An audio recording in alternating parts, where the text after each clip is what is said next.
How about now, Martha?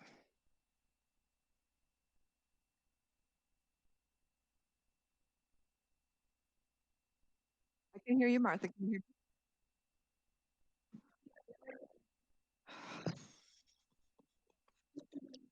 hear me? Good. Thank you.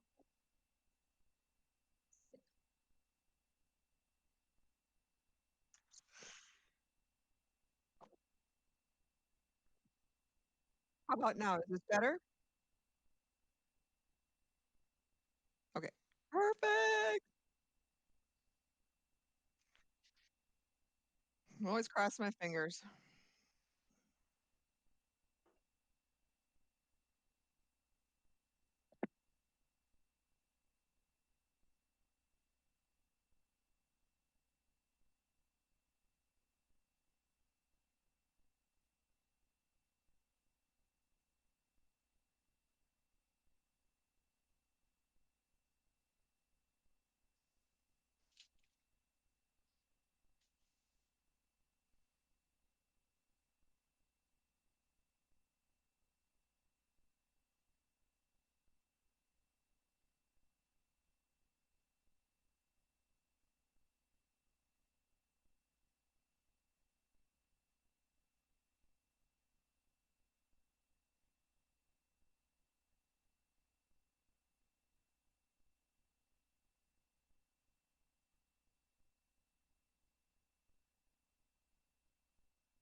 Hi, sure can.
Okay, I'd like to welcome everyone this evening. We have a work session, and I'm glad that everyone was able to make it, even though it snowed a little bit, but I guess that won't keep us away. It's not that much yet, right? I'll turn the agenda over to Dr. Stello. Thank you, Chair. Good evening, everyone. The purpose of study sessions is for us to share information, to build trust, and to ensure that we understand all of the information that's being shared and have a chance to ask questions and have discussion so that efficient and effective decision-making can happen at the board table. This evening, we will be presented with a preliminary audit review. That will be followed by an enrollment update as well as a budget update for all of us. We'll follow that up by a discussion around the district's response to the American Indian Parent Advisory Council. And from there, we will go through some policy work. Under the superintendent's relations, I do want to spend some time just updating folks a little bit. We don't have a formal ready to learn update for everyone, but we would like to just talk a little bit about some of the information that's coming our way regarding the COVID numbers and some of the other things that we're working on. And that should take us to the end of this study session. Thank you. Okay. Moving on to the board agenda working document. This is presented at every work session. Basically, our goals and our direction as we progress through the year. Tonight, as Dr. Stallo referred, we'll be looking at operational oversight, more of a focus on the budget and audit, and then also the self-governance with some of our policies. So with that, we'll move on to the School Board Legislative and Community Engagement Committee report by the group. Or Enrique's gonna. Enrique? Right. He's just pulling it up. Okay, thank you. Finally, I'm muted. Thank you very much. So one of the things that we've done, we've met 3 times over the course of the past month, all with an intention and focus around adopting or creating a resolution on inclusion, equity, and a safe school space. So we've been working and preparing that effort leading up towards a pair of community engagement sessions, more so listening sessions. So we had those this past week, Wednesday evening and Thursday evening, with cross-section of members from the community who are students, parents, teachers, administrators, and community members. And what we're continuing to revise that work.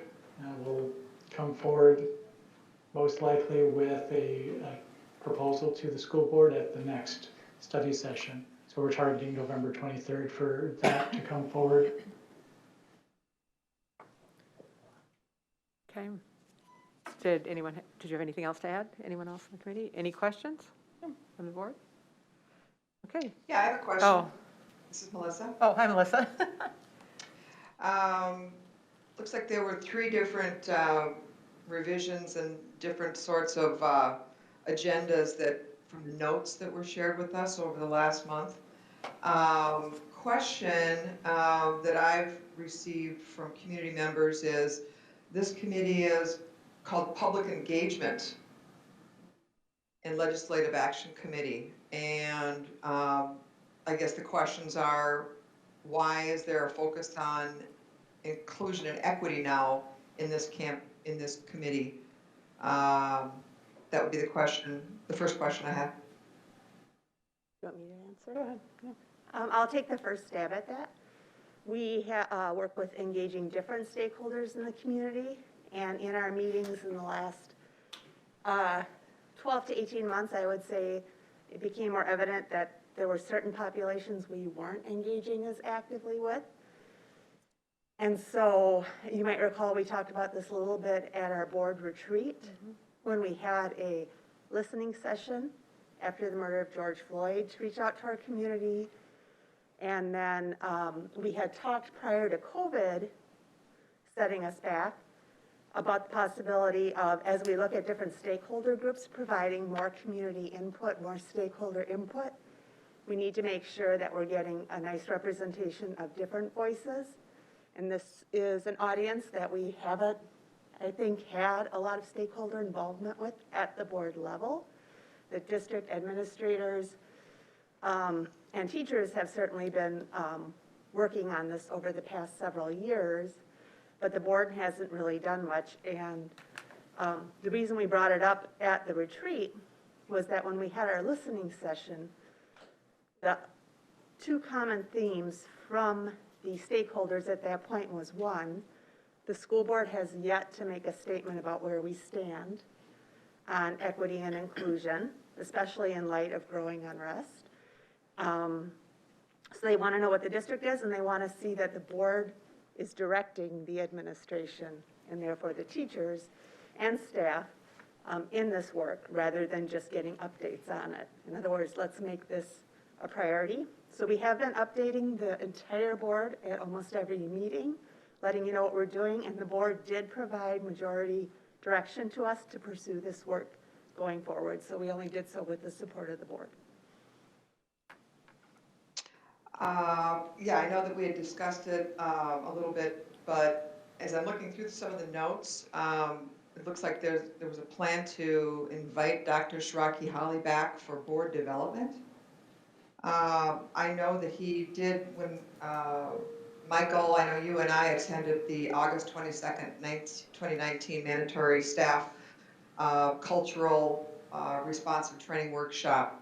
And I know that at that workshop, he stated to all the teachers that he wanted a seat on the board, that he wanted to review our policies for cultural responsiveness. He said that he wanted to teach students to reject academically, the word academically. And at that session, he used, he said profanity is pretty effing good for us. And he said that this last year that we'd be moving forward toward family engagement. And he's openly promoted books with white privilege. I guess I would push back that we would entertain having someone like that who repetitively said the N-word over and over and over again at that mandatory all-staff meeting. It was unacceptable, it was abrasive, and I heard so much feedback from the teachers and the community that I would question any more funds. We've already donated $500,000 or more to this person and his team, and I guess I would question and encourage more questions why we would entertain someone like that in our district when we just can't have anything like that happen in our district. Lee, may I respond? Yes. Okay. So Melissa, I did sit next to you at that training session. It was clear throughout that session that you and I were hearing the information differently. I took copious notes. I'd be happy to share them. He was talking about how to, I understand, I see them on your paper, but you and I had some disagreements sitting there about how that information was being portrayed. I don't even need to get into that session, but what you're doing is he was talking about how to use vocabulary and, let's see if I can say it right, academize. Take it, when people use terms like that, for example, in the hallways, in the classroom, how do you break it down with consideration for the students in your classroom and look at the history of that word and what you're really saying when you call a friend the N-word or something else? And so he was being really careful to give teachers the tools to handle what may be just playful banter that's actually hurtful, to microaggressions, to blatant racist comments. He talked about implicit bias and helped us understand that. I'd be happy to discuss that at greater length. What I will say is the reason we're looking at Dr. Holly, he didn't ask for a seat at our board. He asked if we'd like him to do one sample policy with us to help us learn to use an equity lens as we read through a policy so that we would have a model for going forward. The reason he's on one of our minutes that we're trying to be very careful to get to you regularly is that we think there may be a need down the road here for the board to have some diversity and equity training because we haven't done any for ourselves and we're supposed to be leading the district. And if he's under a contract, and that would be part of that work, why would we go to an outside source to pay if that's something he would be doing as part of the work he's already been contracted to do with us? So it was actually a fiscal move to look into that first, which is why it's documented. So I know that's a hotbed name, or a hot topic name.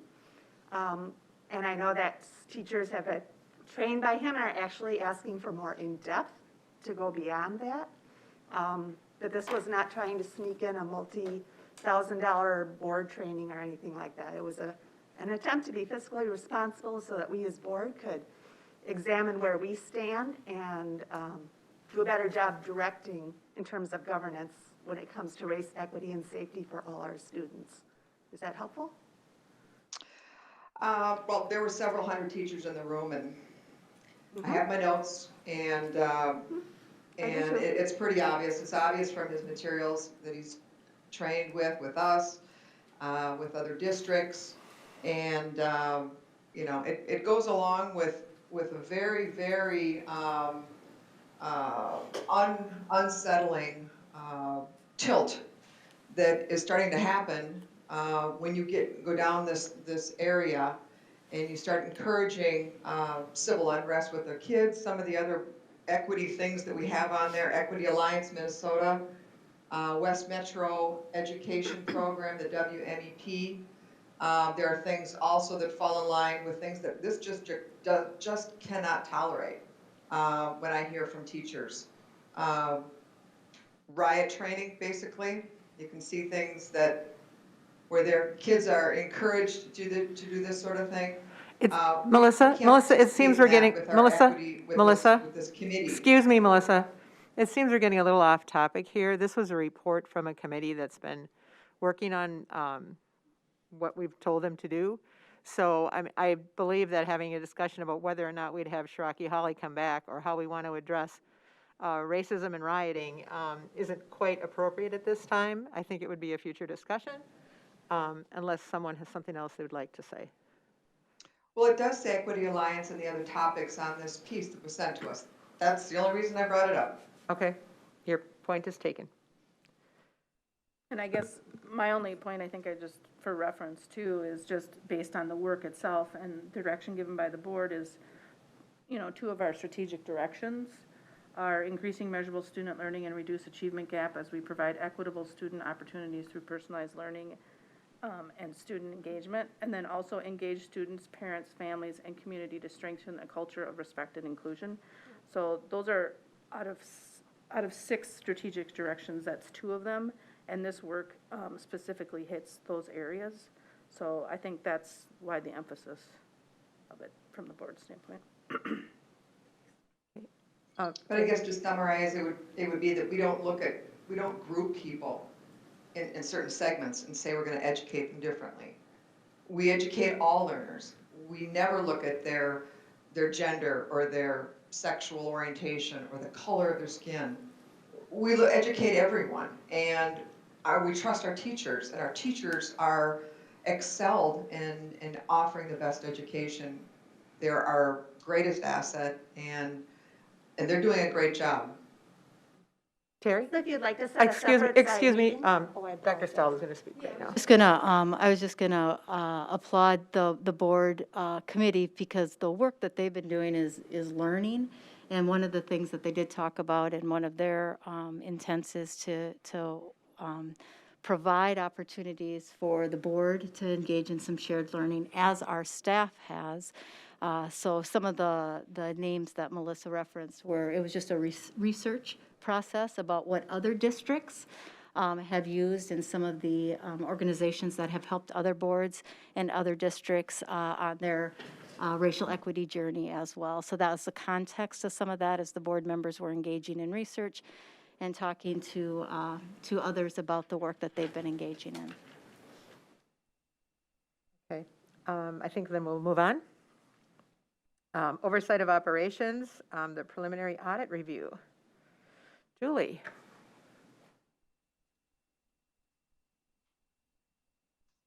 As Julie's making her way to the podium, I just want to Start by a thank you to Julie and her staff for the many hours of preparation that they spent preparing for the audit and in the various stages of the audit. So I just want to thank her and her staff for that.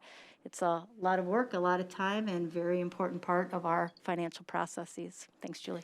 Thank you, Dr. Stallo. Good evening, Chair Schimmick and board members. Tonight we will have a preliminary draft of our audit presented, and then at the November 9th board meeting will be the final audit summary presented. Tonight we have Jim Eichten. He's a partner with MMKR. He was a big part of our audit this year, helping us through this transition into a different auditing firm, and with COVID and the different things going on and trying to do things a little bit more remotely than we have in the past. And so it was a great opportunity for us to learn from them. We did have a very excellent process, and we hope to continue to improve upon it in the future. And so I will let Jim explain the audit, and if you have any questions, I will be available.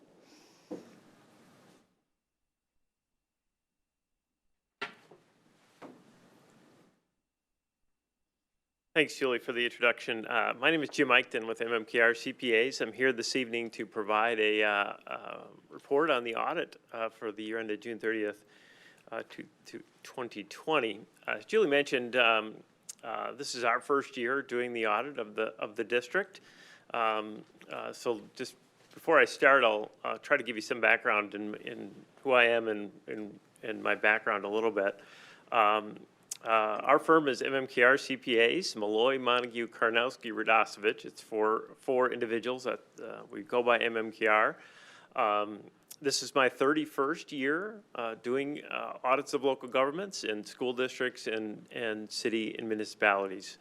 We audit about 100 local governments, about 40 school districts in and around the metropolitan area annually. This is our first year and our first opportunity to do the audit of this district, and I'm here to provide some insight on the results for the year. Just to kind of start it off, there was documents provided this evening. There are 4 documents that were provided, the first of which is the Comprehensive Annual Financial Report. That particular document is about 125 pages long. It is a very thorough document. Really is a document that is not only following recommended requirements of the Governmental Accounting Standards Board, but also is a document that is being submitted to the Association of School Business Officials for achievement in financial reporting. So as a result of that, it has a broader, in-depth discussion. It has an added transmittal letter. There's a number of areas that have enhancements that are beyond the standards that you have typically for a school district financial report, including multiple statistical data that provides 10 years of information. The other documents you have in front of you, the first of which is the special purpose audit reports. Those particular reports provide opinions that I'll go through in a little bit, as well as your schedule of federal awards. As I'll talk about, an audit of this nature does require us to audit the revenues and expenditures of the district receives from the U.S. government, and it's called the single audit of federal awards, and you'll see some data in that particular document. The third document you have is a corrective action plan. As I get into the details of the audit, you'll see we had some findings to report, and there is this very specific corrective action plan that's provided as part of the documents that you'll see as part that was provided. The last document, which is on the screen, is what's called the management report. The management report is my document that I provide, that is written by us as our firm, to provide information in a document that really gives you an idea on how the audit went by reading it without actually me being here presenting it. It does follow a number of guidelines specific to required communications.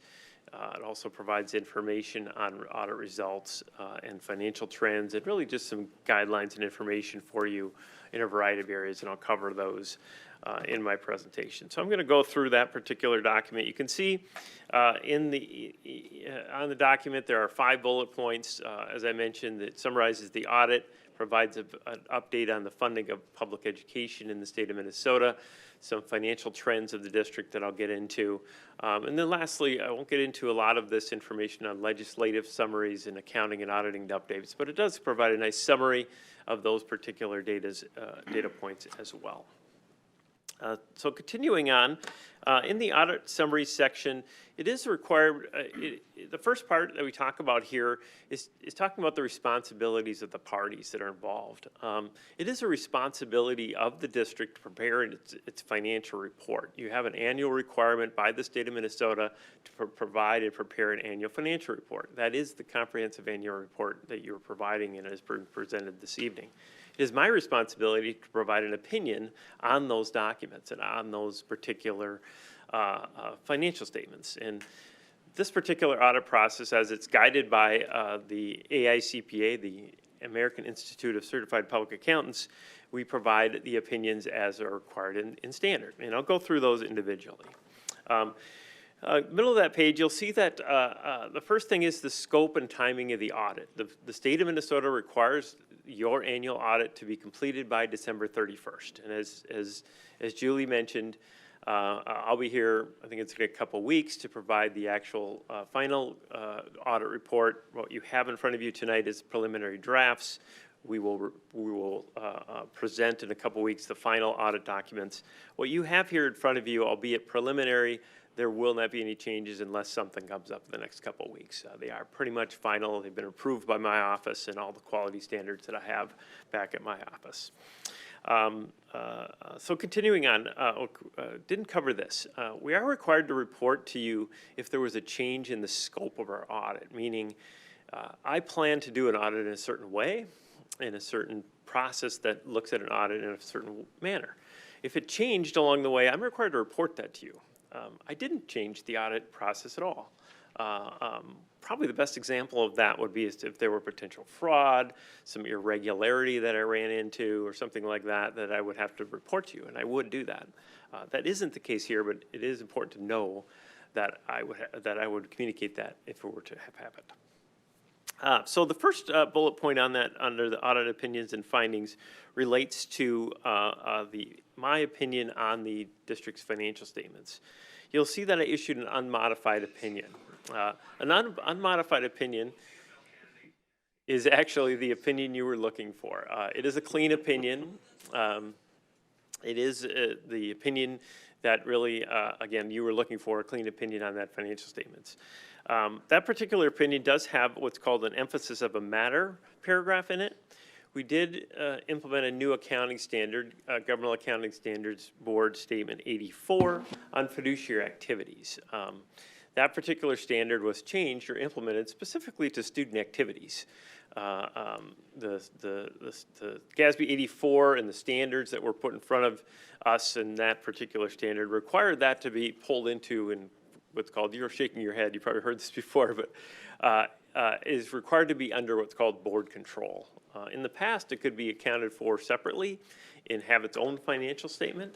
GASB 84 does not allow that in the standard. So it was incorporated into your comprehensive annual financial report. It's included in your general fund, and really there isn't any separate reporting of those student activity accounts any longer.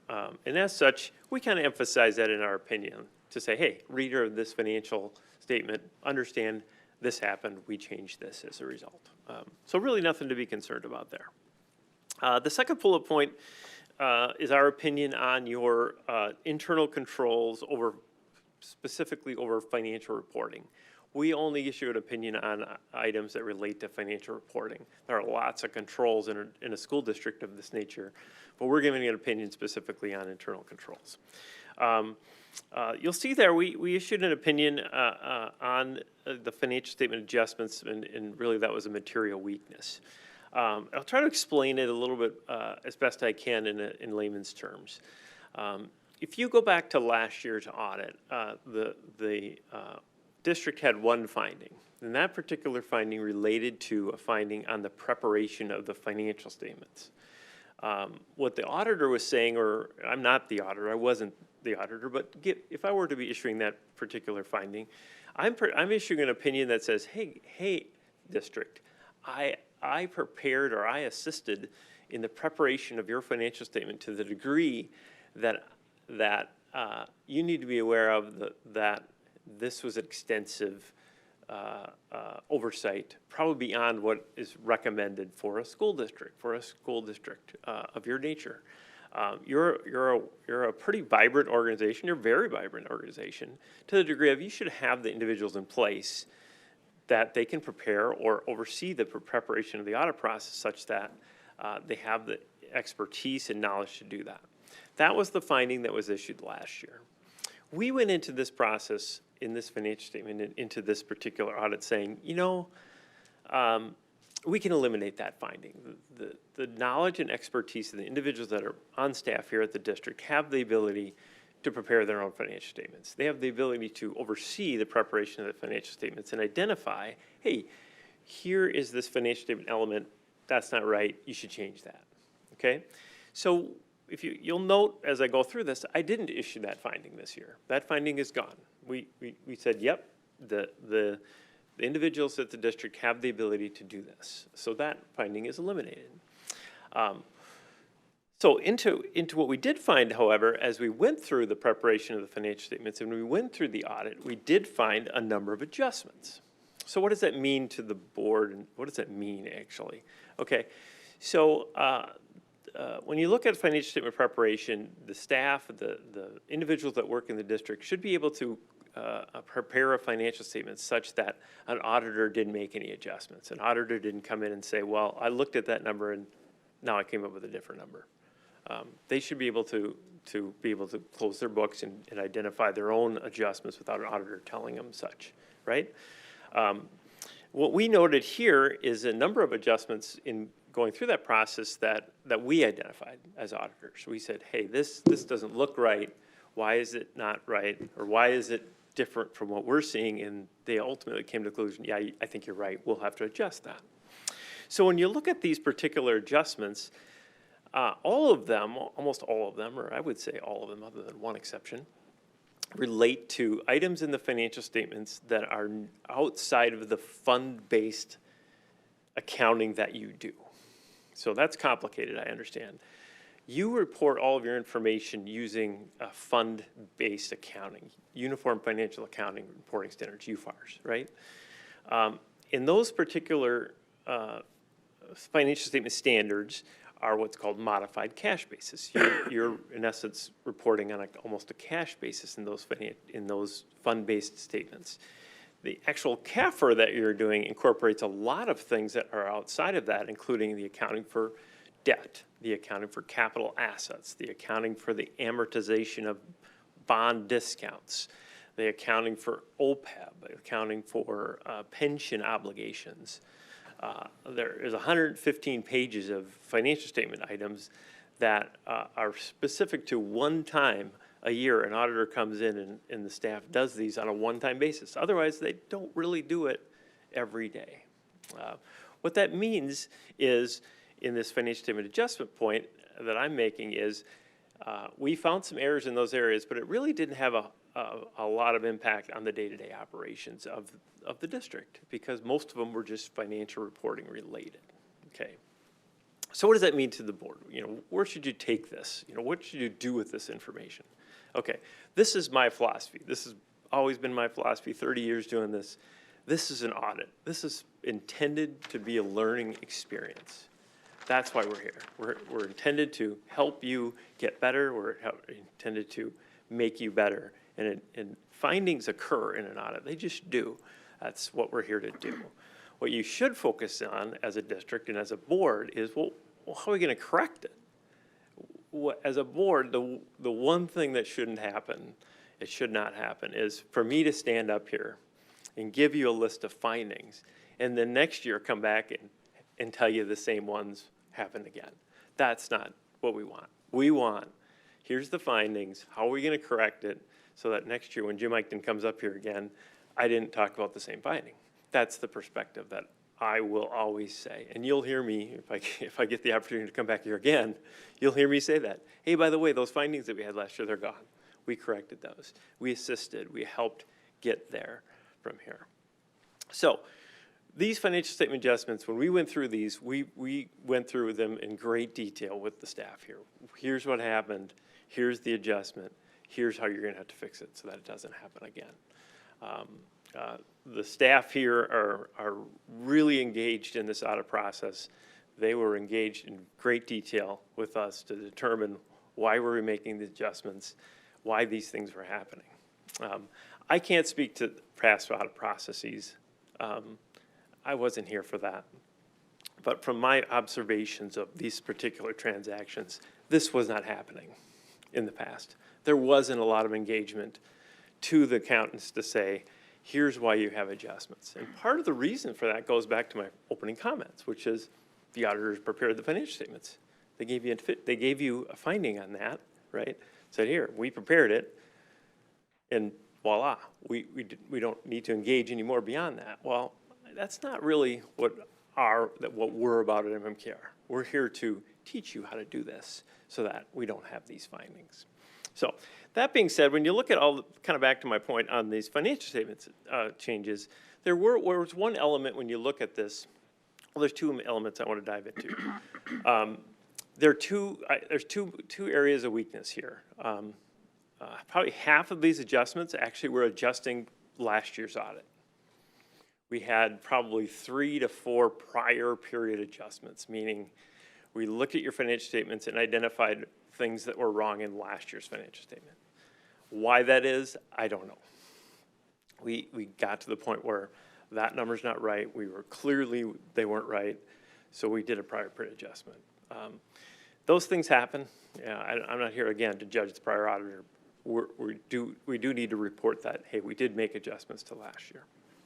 There were adjustments that related to this year, and probably the one that stands out the most in this area was in the area of the reconciliation of, I'll call them payroll withholdings.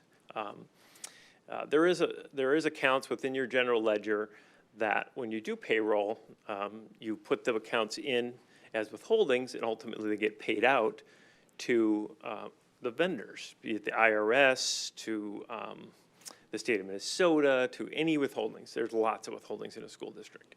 So they get withheld from payroll, they get paid out to the vendor. Well, these general ledger accounts typically are at zero once paid. Money gets withheld, cash gets out, they go to zero. Well, these accounts typically are reconciled. Every month you would go and reconcile these accounts, make sure the general ledger, the system, is zeroing itself out. Well, that wasn't happening. That particular reconciliation process was not happening. So when we came in, we asked about that, and they said, well, that wasn't happening. Well, so let's have that happen. So you'll see that one of the prior period adjustments is that the wiping out and basically making that account zero to verify, yep, we didn't necessarily find that the withholdings weren't paid, or that anybody was unpaid, or that the payroll was being processed at all. The fact of the matter was that they just weren't taking to the step of reconciling those in and out accounts. So that was probably in the financial statement adjustment area. So I said a lot. Anybody got any questions before I move on to the next area? Keep going. Keep rolling, excellent. I love that. I do have one question. Are we set up to automatically pay out of our accounting system for those things like the payroll withholding, or is that something we still manually do on a quarterly basis? Is it? That's a question for Julie.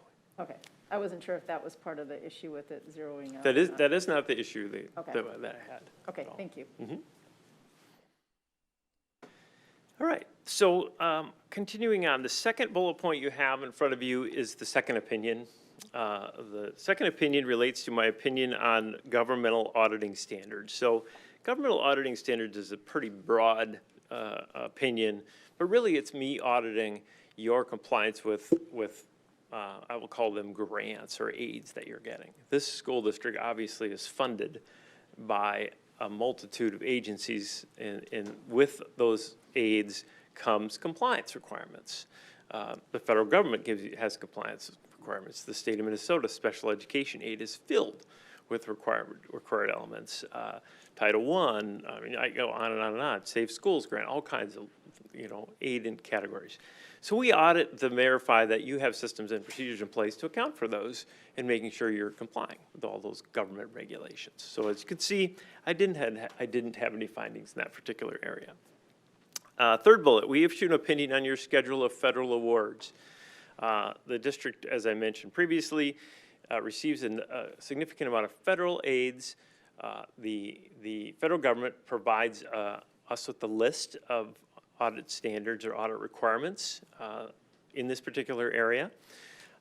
These audit requirements do rotate depending on the program. So at a school district, typically you audit the food service program, you audit the Title I program, and the special ed programs. And they typically rotate depending on the federal standards, can be based on findings. This year, the grant that stands out is food service. The food service program we audited in particular because of COVID. There was a lot of money coming into the program. The program changed. Frankly, the federal government sent out alerts that said, hey, audit this. There's money coming into school districts for summer food service program, and thus we audited that as a risk, mostly a risk-based approach. So we reported on the schedule of federal awards, which means we gave an opinion that you were able to provide that schedule appropriately. And again, I don't have any findings regarding the schedule that was put together. So continuing on, the fourth bullet point you see there is my opinion on your compliance with the major federal programs. So we are required to, again, issue an opinion on your compliance with these programs. Not so much on the schedule of the awards, but mostly did you comply with the programs. So with the first finding you'll note there is a finding related to the internal controls over in this case, the child nutrition program. So the one of the requirements in the child nutrition program is related to procurement.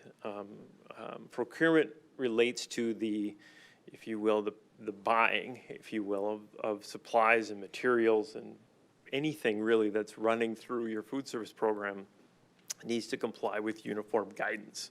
Uniform guidance is a standard issued by the federal government for running a food service program, or really any federal program.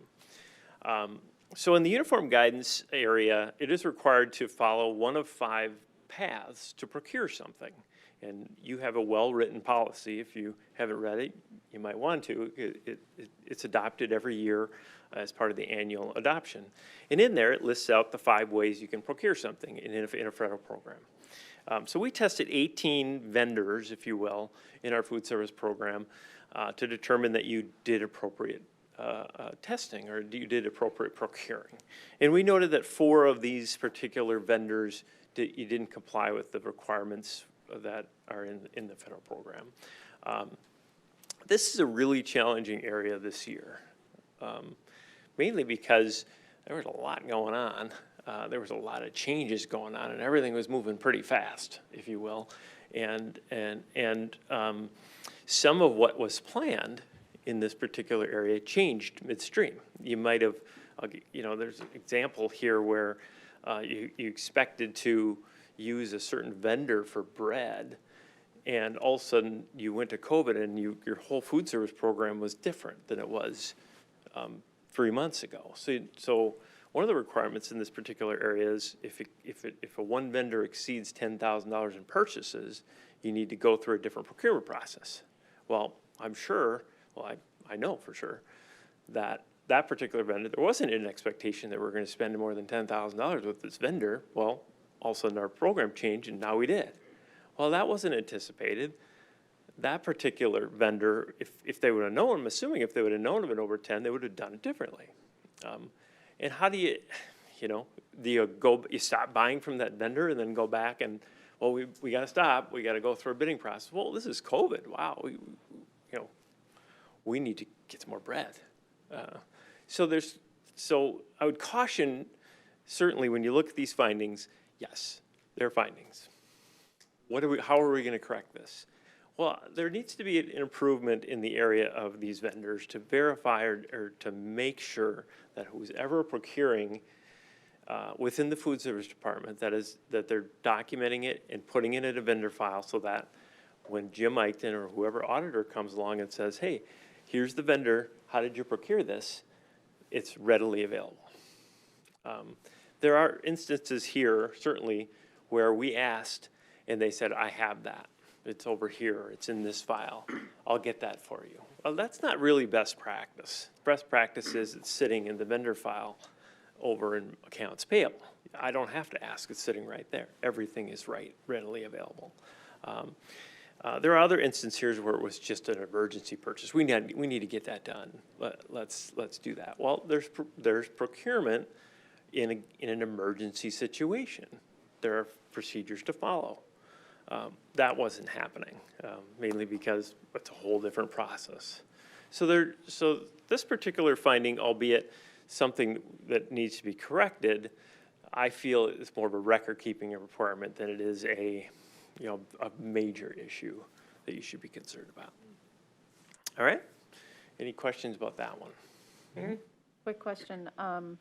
Most federal providers, whether it be food or healthcare, have to disclose whether they've been disbarred from any one of the programs. Yep. Is it okay for the school district to put that responsibility onto them through just a general questionnaire first, or is there something more formal that has to be put in for school district nutrition programs or something similar? Okay. Can I answer your question Please. in 2 minutes? Yes. Meaning the next finding is actually going to cover it. Okay, great, thanks. This is a great question. All right. So next finding. If you look at the page, it talks about internal controls over, this is the food service program. So it is a requirement of the uniform guidance, as you said very well, that you're required to verify that every vendor is not suspended or debarred by the federal government. And as a result of the uniform guidance, they require the district to document that, hey, we're going to use this vendor, and we need to document that we looked it up. We looked it up to verify this vendor is not suspended or debarred. It's easily done by a website. The federal government keeps a website. You can log into it. There's the vendor. Yep, they're not listed. Okay, that was not happening. We tested for that. They weren't doing that. That was not happening, at least for the ones we tested. It is a challenging requirement though, because even if you looked it up, and let's say you did look it up, but if you didn't write it down that you looked it up, or did a print screen, or wrote a memo to the file that says, yep, I looked this up, it isn't something that, because the list obviously changes. So there are some added elements that we recommend that somebody, whoever it is, look it up, print screen, document, I looked this up, put it in the vendor file for this suspended or debarment requirement. I think that answered your question. My question was, can that responsibility be just sent in a questionnaire to the vendor, so the responsibility isn't adding a resource constraint onto the school district to be looking that up constantly, because otherwise, without that in writing, they could get disbarred after we make an agreement with them. So you can't have somebody constantly looking it up. So how is that recommended to be done? Yeah, great question. The uniform guidance requires you to do it once a year. Okay. It requires when you open the vendor file that particular fiscal year, once you look it up and the vendor file is opened and you have documentation, you can use that vendor throughout the fiscal year. So it does need to be done once a year though. Okay. I mean, every year. Great question.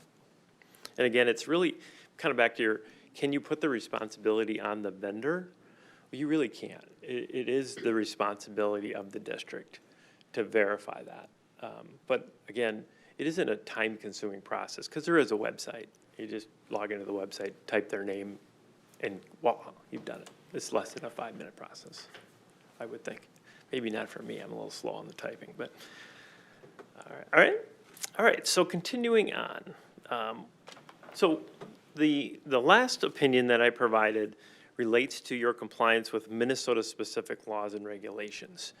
We issue as part of this process an opinion on your compliance with Minnesota-specific laws and regulations. The laws that we test as part of this opinion are issued by the Office of the State Auditor here in the state of Minnesota. They provide us with a list of the laws. We do not test every law, only laws that are on their list. Their list changes.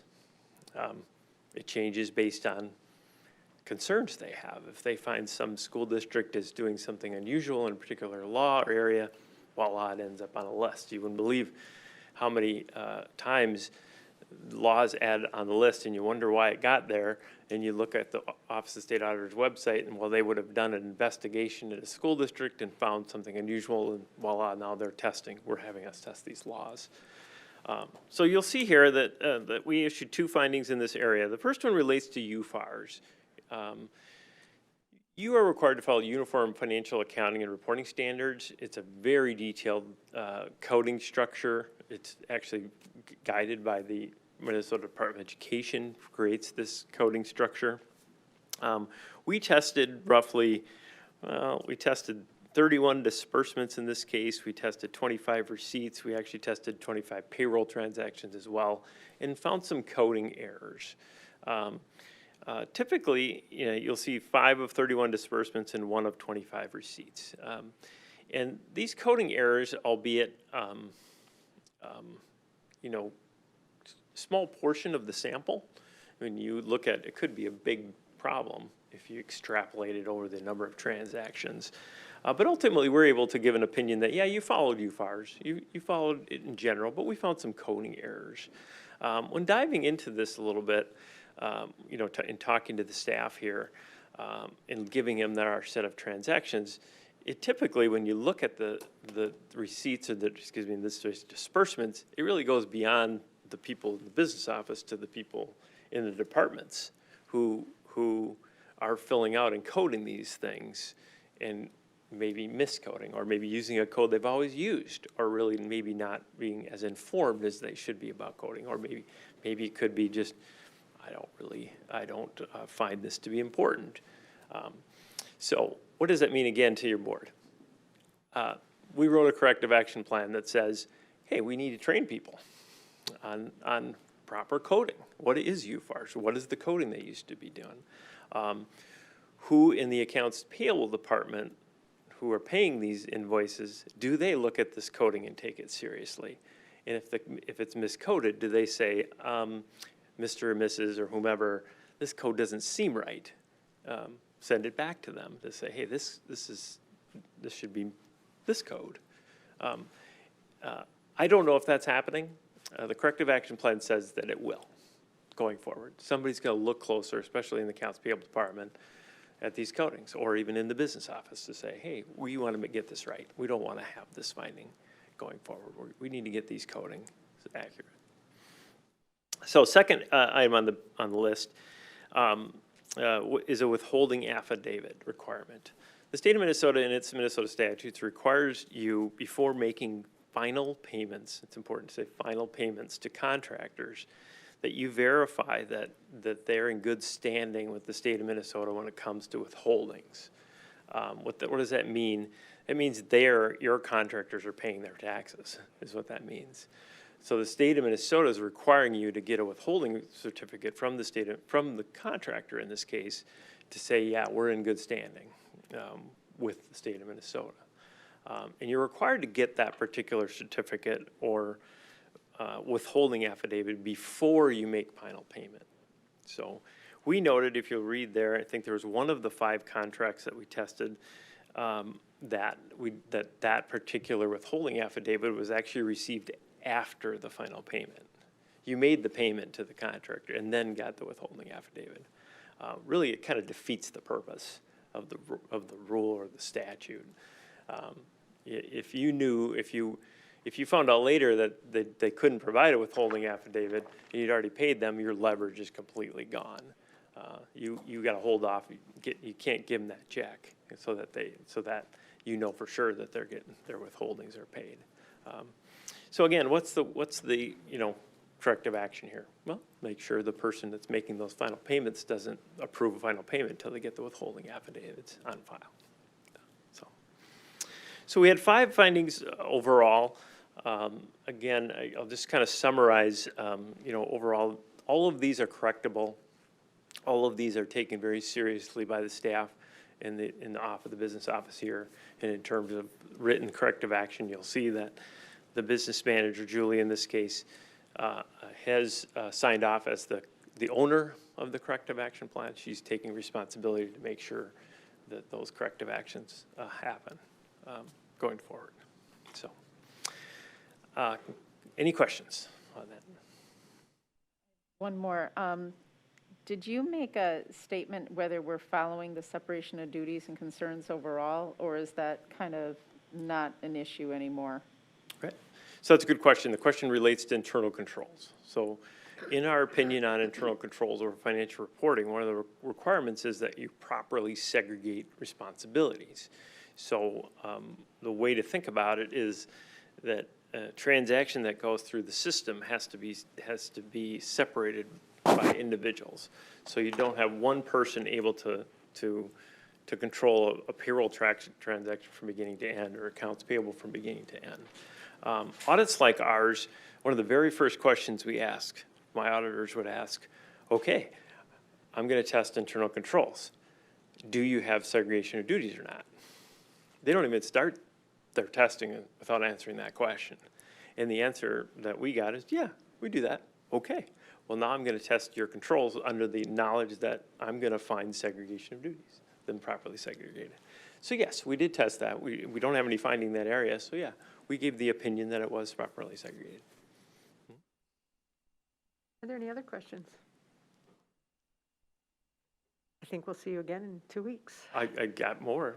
Oh, you have more? Oh, I thought you were Go on. done. Though. Keep going. All right. Well, so I'm sorry. that's okay. So I'm going to, okay, so there's 2 parts of the audit. The first part of the audit is the compliance, and I just covered all that. The second part is the financial results, how you do financially, right? So I'm going to just kind of cover some of the financial results. There's a lot of information here, but for the purposes of time, I won't cover every little detail. But I'm going to go right here. All right, so this is page 9 of the management report. So the financial results, to me, start with some benchmarking. How does the district compare to others? And we'll get into a little bit on the details around your financial results, but right here I'm going to start with some benchmarking. So this is a graph showing the operating fund balances of the state as it compares to expenditures. Most school districts use this ratio commonly. You use it commonly in your operating, your fund balance policies, the fund balance percentage of expenditures. This particular percentage is the state's percentage. This is not your percentage. There's different ways to use this percentage based on, depending on the categories within fund balance that you're using. The state uses a percentage in law, which is statutory operating debt. That's their percentage, and that is the percentage you're seeing right here, okay? So you can see on this graph that fund balances statewide are pretty flat, meaning they're roughly leveling out at about 20%. Most school districts statewide have about 20% fund balance. Probably higher percentages in greater Minnesota and lower percentages in the metropolitan area. Mainly why? Well, they're just bigger. You know, you have a bigger operation, so you can function on smaller percentages. Greater Minnesota has smaller operations, need bigger number just to operate. You can see the blue line is your particular fund balance percentage, and my first observation there is, wow, that's very stable. It doesn't waver much. Most of our clients, you'll see it kind of going up and down and up and down. And this shows a lot of stability to me. The management of the fund balance is very stable over time. Right now it's at 16.2%, which again isn't the percentage. I'll show you your internal percentage later. But you're slightly below average, which is actually what I would almost anticipate. You're again, within the metropolitan area, maybe a little bit outside of it. It's a pretty much consistent what I would have expected coming in without even looking at it. All right, continuing on. Hopefully you can see this one, maybe you can't. Maybe I can dive in. Oh, look at that, I can. So this particular graph you'll see here is a comparison of general or governmental funds revenues per student.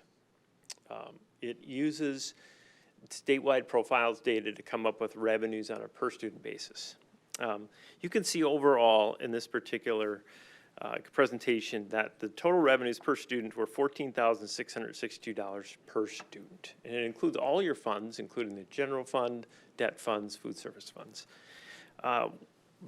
Based on the most readily available data, which is last year, 2019, the 7-county metro area was $16,274 per resident. So you're roughly, what is that, about 1,500? I don't have the math in my head, but you're, almost $2,000 per student less than the average. Everybody's shaking their head. Yeah, I knew that. I knew that.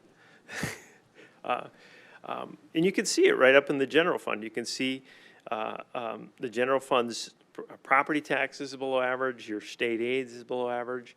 Why is that? Well, mostly it has to do with referendum dollars, mostly. The makeup of your district and the referendum that's happening. So you're really operating as a district on significantly less dollars than the average statewide district as well as the average metropolitan district. I'm not going to stand here and give anything other than factual data and are you doing a good job? I'm not here to give that opinion. I'm really just here to give you the data. But you're definitely operating on less dollars than in the general fund. In the debt service fund, you're actually higher than average. Now, that would be pretty typical to me of a district like Prior Lake and based on its status or where you are in the growth factor. You're a growing district. You got lots of families coming in growth. You would expect that to be the case. So again, that is not a concern, but you can see that it does. You can even see where it increased the last year or so. So what does that mean when I look at this? It goes into then showing expenditures. We provide the same data when it comes to this particular category in the expenditure side of the equation. So expenditures per student in various categories. So what would you expect? Well, you're going to have less expenditures. You're getting less revenue. You would hope you'd have less expenditures, or you're just going to run out of money. And you're seeing, and that's validated. You spent in your general fund, you spent roughly $11,729 per student. When on average a school district in the metropolitan area spends about $13,400. Again, most of that is in the regular instruction categories. You can kind of see, over here we have regular instruction for elementary and secondary, and that's below average. You have special education, that's below average. So it's mostly in the instructional areas that this is happening. It is not in the administrative categories. So if you look at administrative and district support, which is mainly administration, those are actually below average when it comes to that particular area. Sites and buildings and other are pretty close to the average, as you would see.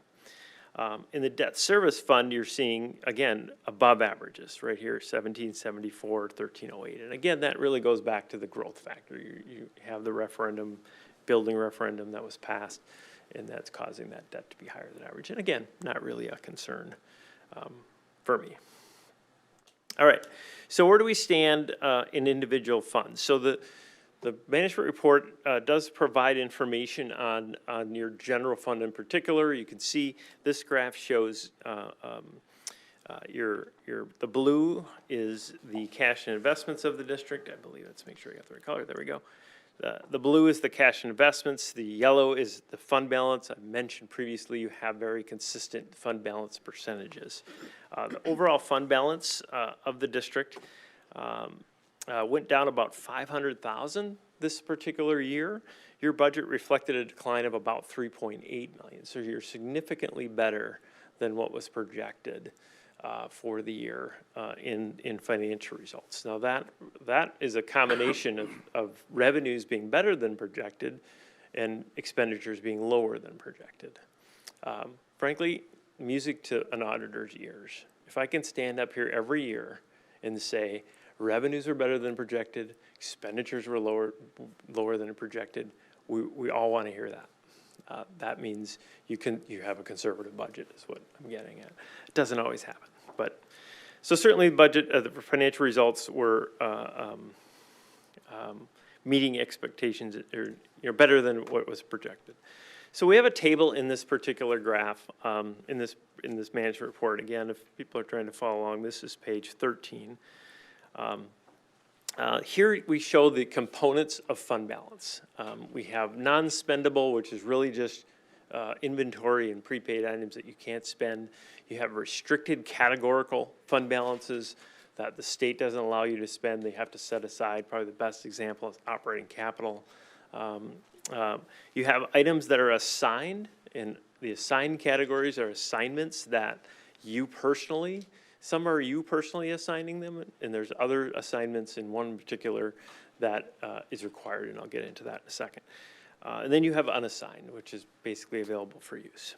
So the district has a fund balance policy. On the bottom of this page, it talks about that. It says, the policy states that the district will strive to maintain a minimum unassigned and assigned general fund balance of 8 to 12% of the annual budget.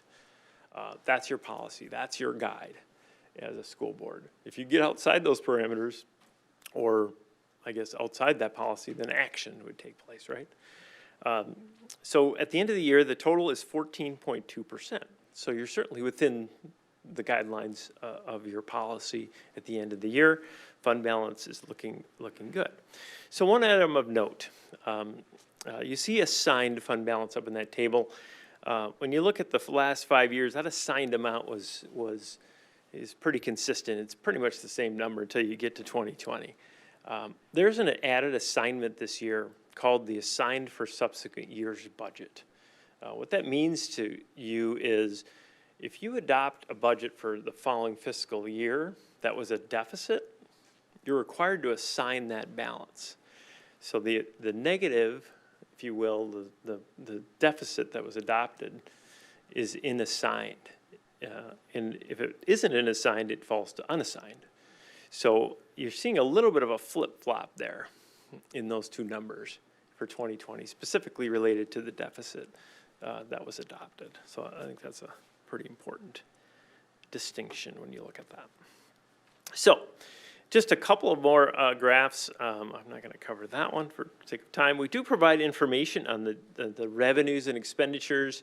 We as auditors love to make sure that budgets are sound and that the identification of why,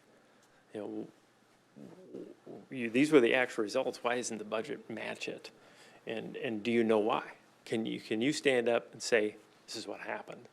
We look for that as auditors. And I look at a category and say, so what's going on here? And the response is, well, that's because of this. Oh, okay, well, that makes sense. So if you look at the data points, you'll see that revenues were about 1.7% over budget, mostly in aid categories. Special education aid, there was a Safe Schools grant that you received that wasn't budgeted. Property taxes came in better than budget. There were some other revenue sources, specifically in the student activity accounts, that were really, frankly, hard to budget. Federal revenues were over budget, again, can be for a variety of reasons. And you can see all the various reasons when you look at the particular grant display. General fund expenditures are also provided here. You'll see that expenditures were under budget by about $700,000. Almost all of that goes back to COVID in the pandemic. Purchase services, supplies and materials, in a lot of cases, I won't say they went away, but certainly they weren't at the level that they were when you had a building that was operating. They just went away. Things just didn't happen the same, and due to the closures, you had significantly less expenditures in the general fund as a result. The district does have two, other funds. You can see the food service fund here that we provide had a very positive year. I would say the Community Service Fund did not. The Community Service Fund is going to struggle, and did, ultimately in a COVID environment. The programming that they have consistently just isn't going to be the same, given the pandemic that we're having. We also provide information on the Capital Project Building Construction Fund. $67 million was, I won't say spent, but went down in this particular year. All of those, I won't say every, we audited that 67 million to verify that we went through the right bidding requirements and that the invoices were processed appropriately, all of those things. You have also a couple of unique funds that are maybe not unique to school districts, but unique to government. One of which is the self-insurance fund. This is an area that school districts probably in the last, we'll go with 5 to 7 years, have gone to more of a health insurance under self-insured models. The self-insurance fund ended the year with an increase of roughly 900, almost $1 million increase in fund balance, or up to $4.2 million in fund balance. This particular number is consistent with what all districts are experiencing. There was a lot of non-doctor visits, when you think about it. People weren't going to the doctor. They may have gone for COVID if they were to have that, but just your general doctor visits were way down, and thus claims were significantly lower, thus increasing the fund balance in that particular area. The district also has what's called the Post-Employment Benefits Revocable Trust Fund. It funds your OPEB, other post-employment benefits. This particular fund is a full accrual fund. It's actually accounted for differently than your fund balance in your general fund. And we do report a deficit in this particular fund of about $3.3 million. And I did want to talk about that only because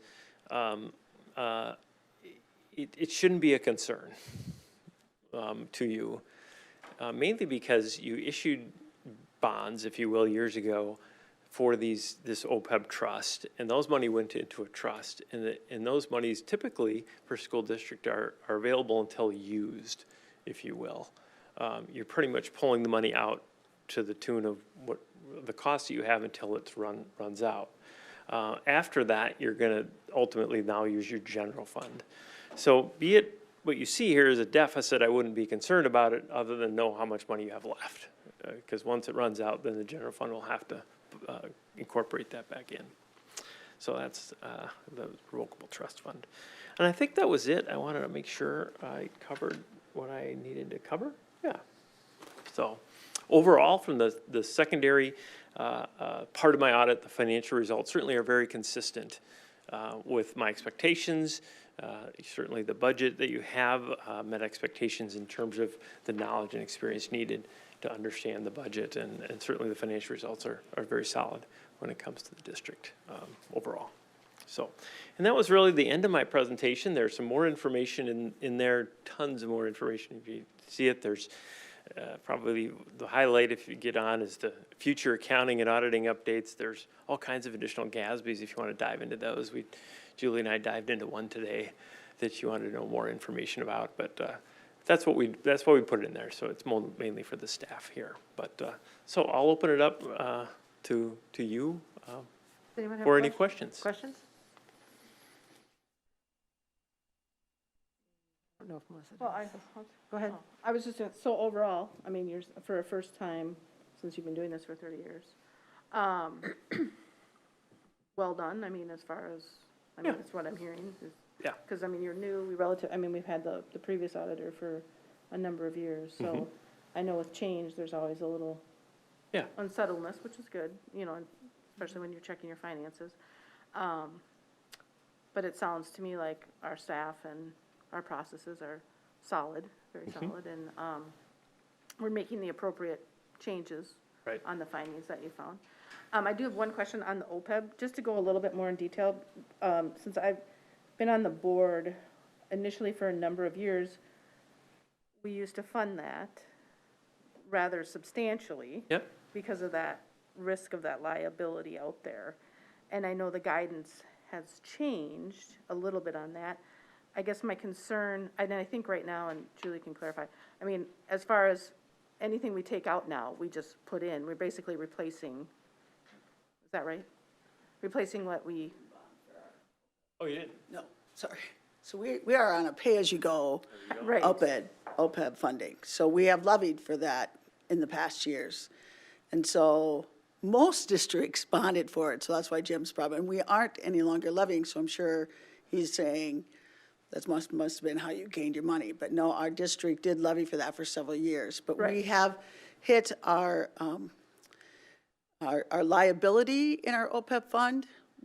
What's missing is we are not hitting our implicit rate liability, which, so I don't expect that we will ever need That, yeah, or to need get to that, that okay. point. So what actually is happening, and I don't know, maybe you can explain this better than I can, but he flip-flopped the numbers where we're showing, in the past, we have showed a positive in our fund balance, and now is showing a negative in that fund balance because he's actually flipping it and saying, we're not fully funded, which we know we're not. right. But that's why he's saying it's not an issue because we have hit that actual liability for those costs that we anticipate for those costs for the future. Oh, we have hit it. That's Yes. what my clarity is on that. Yes, Okay. and so it's currently about $300,000 that we spend in the OPEB fund. Yeah. That we are spending down every year. Right. That number will change as we have retirements and that kind of thing. But as far as our actuarial study, that was one of the things that we do monitor as a part of our actuarial study is what that actual liability for that cost is. And we know that we are not funding the implicit portion of that at this point. That's the 3.3, Right. whatever. Okay. All right. Thank you. That's it for me. Any other questions? Can I respond to Yeah, go ahead. your Yeah, earlier point? Yeah. You asked about maybe expectations of the audit, and it went well. Oh. I want to answer or provide some insight, because I think this is very important. There's two aspects of that I would say differed from the expectations. The level of interest and how do you want to put it, energy that the staff put into this audit was beyond my expectations. The staff here were, I'm trying to use the right word, we want this audit to go well. We want this audit to be completed, is another good word. And we want this to move forward. Let's go. Let's get this audit done. And a lot of the audit, it's a challenging thing. It is not something that's simple. And so they were all over that. So that was a bit outside of even my expectations. Like, okay, well, that's good to know. Let's go. Let's do this. The other piece of this is we didn't expect to have this many findings, nor did they. This is not what they wanted. And that is certainly right off the bat, like, this is not what we want. So that's outside of expectations. And I wanted to share, kind of give that perspective to you. Thank you. Any other questions? Jonathan? I just wanted to ask you, you mentioned, I'm assuming from the auditor, a lot of times when you mention things that get audited, if you have nothing to say about it, that's always a good news thing, because I like, you mentioned that you guys audited every transaction in the 67, or you know, Not 60 everyone, but yeah, we audited it, You yeah. audited the $67 million of construction budget with no findings Right? of note. So that's, I mean, I think that's just good for And there's people to probably hear. probably the biggest piece of that is the bidding requirements that go with all that. There's a lot when you're Yeah. spending that kind of money. Yeah. And Julie, since we brought up the fact that we do have a few findings, I'm just wondering if you can briefly speak to some of the corrective measures or what we will be doing as a result of what we found. Yes, I can certainly do that. I'm not really sure which one to start. So I think for the federal findings, that did have a lot to do with the COVID. In the past, we haven't bid out the bread. This is the first year we didn't bid out bread bids, and we should have bid out bread bids because it eliminated that finding, or some, one of the issues that we have. It was a learning experience for us for that, and so we know now either if we don't bid it out, we have to comply with one of the 5 pieces of that federal policy that we have, and then beyond that is like 6 more pieces that we have to comply with. So some of those things that we're implementing. So we're looking at that very closely. What's the best way to do it with the staffing that we have, and how do we do that so that we can be efficient without overburdening our staff too? Because some of that stuff is a lot of information to be checking every time, or, so we're looking at what's the best way to do that. So maybe it is spending a little extra money to bid it so that we just know it's correct and it's done the right way. We're implementing a new procedure for the debarment portion of that, so that will be something that we've been implementing. As far as the corrective, the coding, one of the things that we struggled with this year is staffing in my office. We were without a staff for about 4 months, and in the accounting portion, and plus we have new accounts payable staff. And so some of that training that we have to do, plus it happened during COVID, so some of that was even more difficult for us to work through that process.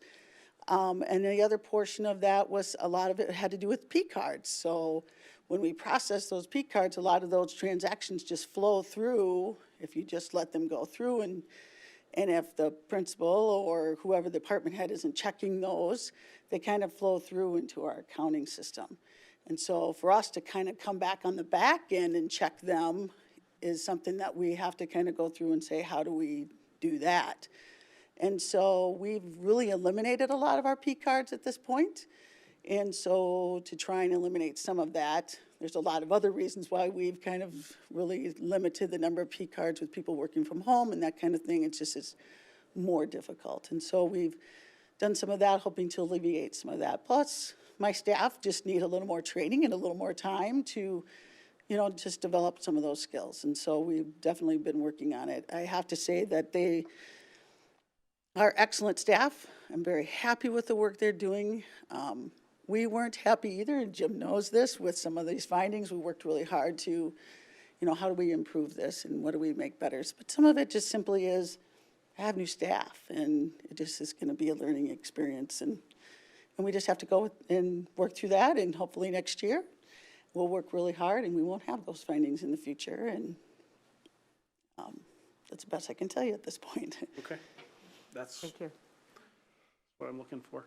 Last thing I guess I will just comment on is, I'm Michael and I and Enrique first couple of years on this board, so we haven't been through this process as many times as others.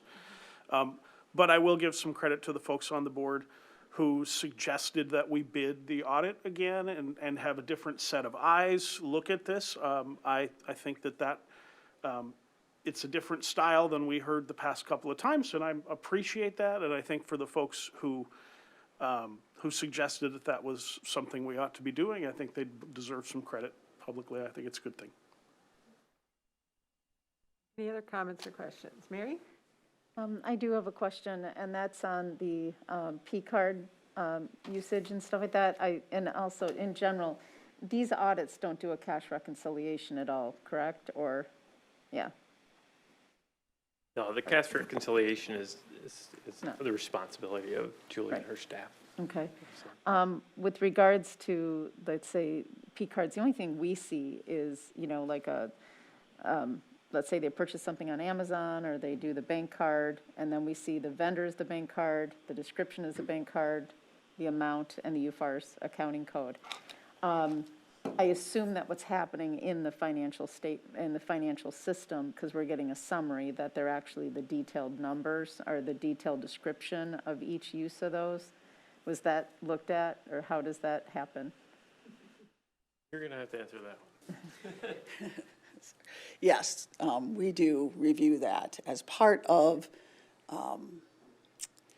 so as part of our whole process, we have a whole P card manual that people have to follow. We make them sign off on their P card that they will use it appropriately, and they will, you know, and there's a whole list of things that they have to do as part of the P card. But on our end, we do monitor that and make sure, which is why, when I said earlier, we, not finding anything that was, people have done incorrectly, but when COVID hit, people were working from home. And so what naturally happened is, I have a P card, I need this stuff, I'm sending it to my house. And so we quickly ended that because, of course, and you know, a lot of people don't understand what's the problem with that. And they don't, you know, they're teachers, and they're saying, hey, I need this and I need it for my class, and I get that and I understand that. But the fact that they send it to their home, that's a liability we just can't have. So that's why we really put a limit on the number of P cards that we have in the district, because we're still continuing on in COVID, and we still have a lot of our staff working from home, and so we've done that. But we do monitor quite closely what they do with that. One of the areas that we're really working on is making sure that the coding now is quite correct. But we do monitor exactly what they're spending it on and make sure that it follows the, you know, the expectations of the district. Thank you. I would assume that there's probably an easier way, since we've moved so much from checks to purchasing cards and credit cards more so over the years, that it's less, it's got to be more resource constrained to try to get to that oversight. Okay. The only other question that I had was, you know, did you have any you see a lot of different school districts maybe automate something, use a different feature within the financial accounting software or something like that. Did you have any suggestions for maybe greater efficiencies for our district that helped, or something that we could benefit from? Nothing stands out to me in terms of, you know, a wow moment or anything. We do spend quite a bit of time early on in terms of the internal control processes and diving deep into those, and probably spend more time because we had to build it from scratch. Typically in audit, we already have last year's stuff, so you're kind of rolling it forward and you're not diving as deep. But our auditors would have provided those recommendations verbally, Okay. You know, as part of those individual processes. Thank you. Any other questions? Thank you. Didn't mean to cut you off earlier. No problem. Just want to make sure you get it all set. Appreciate your report. Thank you. Yeah. Thank you. Thanks. We'll move on then to the enrollment and final update, budget update. I'm just going to stay up here for this portion of this, for the revised budget discussion. And I think I'll go ahead and kick it off. Thanks, Julie. Good evening, board members. Tonight, we'll share with you some updates and discuss the work we are doing on the current year revised budget that you approved on June 8th. We know that in the world around us, and certainly regarding our budget with the school district, a lot has changed since June 8th, and we want to provide you an update tonight and let you know our continued work as we seek approval of the revised budget in in December. As you can see, and you know this, that our budget aligns with our priorities around our strategic plan, and we want to make sure that the resources that we use do ensure that those strategic directions and the work that we have to support those strategic directions is in place so that we can achieve our mission for all of our students.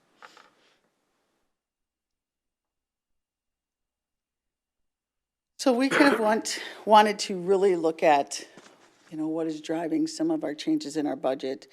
And so for the enrollment budget, you can see it's the 2021, this is what in June, what we knew back then is we thought we would have another 125 students over the previous year. And so, and even as we went into July and we were looking back, as of July 30th, we were actually well over that by about 80 students, what we had predicted at the end of July. And so in a normal year, I would have said we probably would have even exceeded the 80 students and probably would have been back into our range of about 250 students. But of course, with everything that's happened, as of September 1, we certainly lost students in that month of August. And as of October 1, you can see the further decline of those number of students. So we went from a little over 9,000 students at the end of July to 8,843 at the end of August. And again, on October 1, we're at 8,763. You know, and typically we lose about 70 students to 75 students at our secondary level from October 1 through the end of the year. So if we want to continue on that trend, which is hard because we know that things change, and as we don't know, and it's hard to look at that crystal ball for the future with the situation with the COVID-19 pandemic. If we continue with that, our numbers would look somewhere like 8,690, which is 235 students less than our budgeted numbers from June. So that's what I wanted you to see these numbers. I want you to think about these numbers. If this is the direction that the board agrees with us going, we would revise our budget based on that 8,690 students. If you have other ideas or different opinion on that, we'd sure like to hear that. We've had quite a bit of discussion about it in the administrative level about what we see, and that's why we have that listed. The next couple of slides, we wanted to share some context into the numbers and the information that Julie just shared. The Association of Metropolitan School Districts collected data and information from their 43 metro districts. And regarding, this first slide talks about the overall decline in enrollment from what was budgeted. And as Julie said, what we are forecasting is that decline of 235 fewer students than what we had budgeted, which is a decrease of 2.6%. All other neighboring districts and other metro districts are experiencing these similar trends in varying numbers of decreased enrollment. 3 of the districts of the 43 surveyed indicated a 0 decline, but every other district has a decline of that, and again, that varies widely. The next slide talks specifically, because one of the other trends that I'm sure you've read about in our state and nationally is what's happening at the kindergarten level. And you can see here that, again, many of the districts, I didn't count it out to the extent that I did with the overall, but many of the districts in the metro also are losing kindergarten students.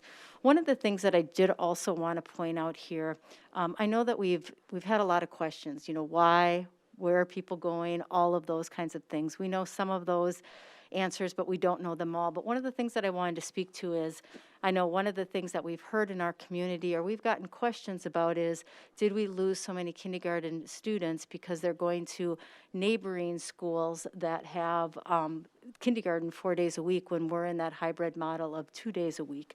And I can't answer that question necessarily, but I did want to point out that even in a couple of our neighboring districts that do have kindergarten 4 days a week, they also have lost a significant number of kindergartners. So I'm, you know, not saying that there's causation in any of that, but I just know that one of the questions we've gotten, and the questions we've talked about, is would we have lost as many if we had had a different model? And while, you know, we can't go back to that, I did want to point out that even in those neighboring districts that are offering kindergarten more days, they are also seeing a decline in kindergarten numbers. Terry, can I ask a question about that? When you say lost, are we talking about kindergartners who registered? No, and I'm then sorry, left? in the budgeted numbers. Oh, in the budgeted numbers, My okay. error. Yep, that's my error. These are all fewer kindergarten students than we had budgeted for. Okay, thank you. Yep, no, thank you for asking the question. So what I tried to do as we work through this revenue budget, we've had a lot of discussions again about where are we at. We kind of did a little, that was then, this is now situation, because it's hard to go back and forth and flip through these slides and kind of keep things in order. And so, you know, back in June, we anticipated another 125 students, 2% on the basic formula, an increase in special ed. As you know, we get 4% of special ed revenue every year, but we also get additional revenue for growth. And so we are planning on growth in special ed again. And so there are some additional funds there. Achievement integration and MinCaps, students coming from Farmington. So you can see we had $3.8 million of additional revenue. And if we look at updating our budget based on losing 235 students, we'd only receive about $141,000 of additional revenue from the state. And our increase in special ed revenue kind of gets cut in half simply because we're losing the students. We only really have a 4% increase. Plus, we did some adjusting in how we done some special ed reporting, and so we're expecting a little bit more money there, so that's why that's showing only as 400,000. The other two pieces would remain the same, and so we're really looking at only an increase of $1.1 million. That's a loss of $2.7 million in revenue. And then, again, this is now some of the things that aren't included as part of our original, but we will be looking at as part of your revised is, you know, we have loss of gate receipts. We can only have X amount of kids or parents or spectators really is a better word for that at our events, sports, and all of the events that we really have. Parking fees have been reduced. We did get additional revenue for the coronavirus relief funds, but if you recall, those have to be utilized for things outside our budget. And so those will also be, will increase our budget a little bit. I know there's a lot of people out there that think, well, we got $2.8 million, that should cover our losses over here, that should offset, and we should be great. But that's not the case because we, by law, aren't able to use those funds for anything that's in our current budget. And then, again, our approved expenditures, an increase of $2.6 million. That was then, nothing really changed there. And unfortunately, we still have the same expenditures. Due to how we're required to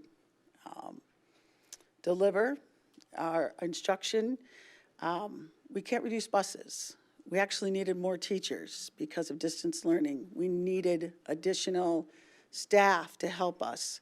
So there weren't any real decreases in expenditures anywhere. Plus, we had some additional increases in expenses. So costs for Tier 1 childcare. We're trying to cover as much of that under the coronavirus relief funds, but as you remember, those only go through December 30th. So we have another 6 months of a child care Tier 1 that we have to provide. And so that's about $100,000 a month that we're providing for Tier 1 child care that has to come from the general fund. Additional expenditures covered by the coronavirus, so we're trying to show that offset there of that $2.8 million. And then I've added on here the cost of borrowing money for cash flow. When you have that much of a flip in revenue versus expenditures, we will definitely be looking at a cash flow shortage, especially looking forward. We're probably the month of April. And so we will be looking at and coming to the board with some options for borrowing money to hit our expenditures. And we haven't done that in 11 years. And so definitely this is something new for the board. And so we'll be coming back to the board just discussing that borrowing option. And then also some cost containments that we're looking at for the current year. Supply budgets, we're definitely reviewing the needs for our supply budgets, and we can reduce if we can and where, how much, and where possible. Personnel, we're reviewing and evaluating all positions that become open from resignations or retirements, and making sure that do we need to fill them, or what kind of position do we need for those, for our personnel. We're monitoring enrollment and making sure that maybe we aren't losing students, or maybe we're looking at gaining some back. That would be a great option there too. We're looking at utilities and energy, savings, and then transportation. We talked a little bit in the past about transportation. We know that we probably, with losing 235 students, we probably would have reduced a couple bus routes, but we can't because of the hybrid and how we have to transport students in this environment. And so we haven't done that, and we can't do that. However, we are going to ask the board to look at an amendment for our special ed costs for transportation. How it's set up in our current contract is that we pay them every day, but we're not transporting every day. We're transporting at different times, but we still have the exact same cost for transporting every day. And so what we're looking to do is not spend any more than we did in special ed transportation in the past, but the same amount so that we're covering our costs for transportation. We do get 100% reimbursement for special ed transportation. It just needs to be in our agreement so that we make sure that we're covering those costs. And so that we can get reimbursed for that, and then we're also paying that to our transportation company as well. So that's why that's out here as far as cost containment. And then Terry, if you want to talk about next steps. Yeah, sounds great. Thanks, Julie. We will continue, and Julie just pointed out some of those cost containment measures that we're continuing to study and have conversations about. So we'll continue to look at that and determine what else we can do as we bring back and continue to work on that revised budget. So we'll come back to you in November with more information. We'll also, as we look at the detail around the revised budget, begin to seek approval and look at the parameters as we, we're kind of in this place then when we're dealing with multiple budgets. So we'll be looking at that as we get into November and December as well. And really getting to that place of you looking at the assumptions and the parameters as we build that 21-22 budget in the near future. Also, with the legislative session starting to ramp up and us continuing to learn together what we think is on the horizon, which I'm sure none of us have a whole lot of hope for. But that's all information that helps us in some of the updates and decision-making as we move forward. So we have a lot more to share, but we wanted to set the stage right now with what we know. We knew that after those enrollment or October 1 enrollment numbers came, we promised we'd come back to you with an update on that. And it certainly isn't the news we wanted to share. I think we all recall, when Julie presented in July and felt very hopeful about where that enrollment trend would go, and then we've seen something very different from that. And again, not that we're unique, but we uniquely have to deal with our budget, and that's the work that we're doing right now. Anyone have any questions? comments or questions? Stacy? I had a question. As far as enrollment, I don't know if you can speak to this, but I see October 1st. Are we, I know we have a 3 weeks in here. Is it continuing to drop, these coming weeks? It is. Okay. At a normal rate or pretty much? Okay. The piece that's hard to know is where it's dropping. I know it's kind of a little, yeah, I'm just wondering the pace as to which it is. I didn't give you that question That's why in we're advance, monitoring that and making sure that we're not underestimating that decline Right. as well. Yeah, that was my concern. So when we talk about this thing in November, you're gonna have a November number? Okay, perfect. About the childcare, tier 1. Refresh my memory on this. Can we use Corona dollars for that since it wasn't necessarily? We are using Corona dollars. Okay, yes. I just want to confirm that, so. We are using it, but as you know, those coronavirus funds end December 30th. Right, so we can only do it for the first half of the year, which to me seems a little ridiculous, in my opinion. Because we're not just gonna turn it off in the middle of the year. We still have to offer the And services. we're required to service that, right? So I guess it kind of goes to the legislative part of this. Is there feedback going back to legislators, or I know you're your MASBO and that kind of stuff, on that level to say, is there any extension happening? Are These people? are federal funds. Right, So right. they're federal funds coming to the states, and the states are distributing them to the school districts and other organizations as well. And so, as you know, there isn't any funding coming right now. And I'm sure, and the reason that they end December 30th is because our current, once the election happens, Right. things could change. And so we will be, that's why everything ends on December 30th. Okay. And so we have to have everything to them and inputted. So really, it's about the 15th of December, our spending pretty much has to end so that we have time to implement all of that. And we will utilize as much as we can, and we will try to get as much as we can in there. but we can't make a payment for salaries and benefits on December 30th and think that we can get reimbursed on December 30th either. So we're really working hard to make sure that we can maximize that as well. Okay. Because they have to match exactly for us to get the funding for Right. that. Okay, and then as far as, parameters and that, so the plan, I just wanna make sure I have this, so you'll have updated numbers on November's, board work session. Is that when we're gonna talk about parameters, or? We'll be bringing back some information at the board meeting as well. We're Oh, going to you try as much as we can to continue this process and bring back as much information. It might not be all of it, but as much as we can at the board meeting in November, and then also the work session in November. So, and my, yeah, and my hope is, you know, once we have some of those scenarios, we're gonna get like a 5-year peak based on that, or something like that, right? Yes. Okay, That's our intent. okay, that's it for me. I have a Mary? question. You know, when I first got on the board, I remember sitting down with you and asking you, you know, do we take advantage of, you know, the federal food program, some of the stuff for, let's say, medicine disbursement reimbursement on SPED, et cetera, and some of that didn't really apply to us at that time, so. It did. It We've did? always Okay. had third-party billing, and we've always been, except for the high school, been part of the federal lunch program. Okay, I know that there were some things that we talked about that didn't apply to us, or it was maybe, I don't know, cost benefit, I don't know what it was, but I was just wondering, you know, when I look at the list of stuff that maybe we could be sending back for federal reimbursement, I'm not sure if we've gone back and taken a look to make sure we're maximizing every opportunity we have to try and, you know, get some, any funding or declare anything or recategorize something that would comply with a federal With the program that we COVID haven't tried. funding? With the No, not in general. I'm asking this as a As general far as I review. know, and this probably would have been a question you could have asked our auditors, but we are maximizing every revenue opportunity that we have.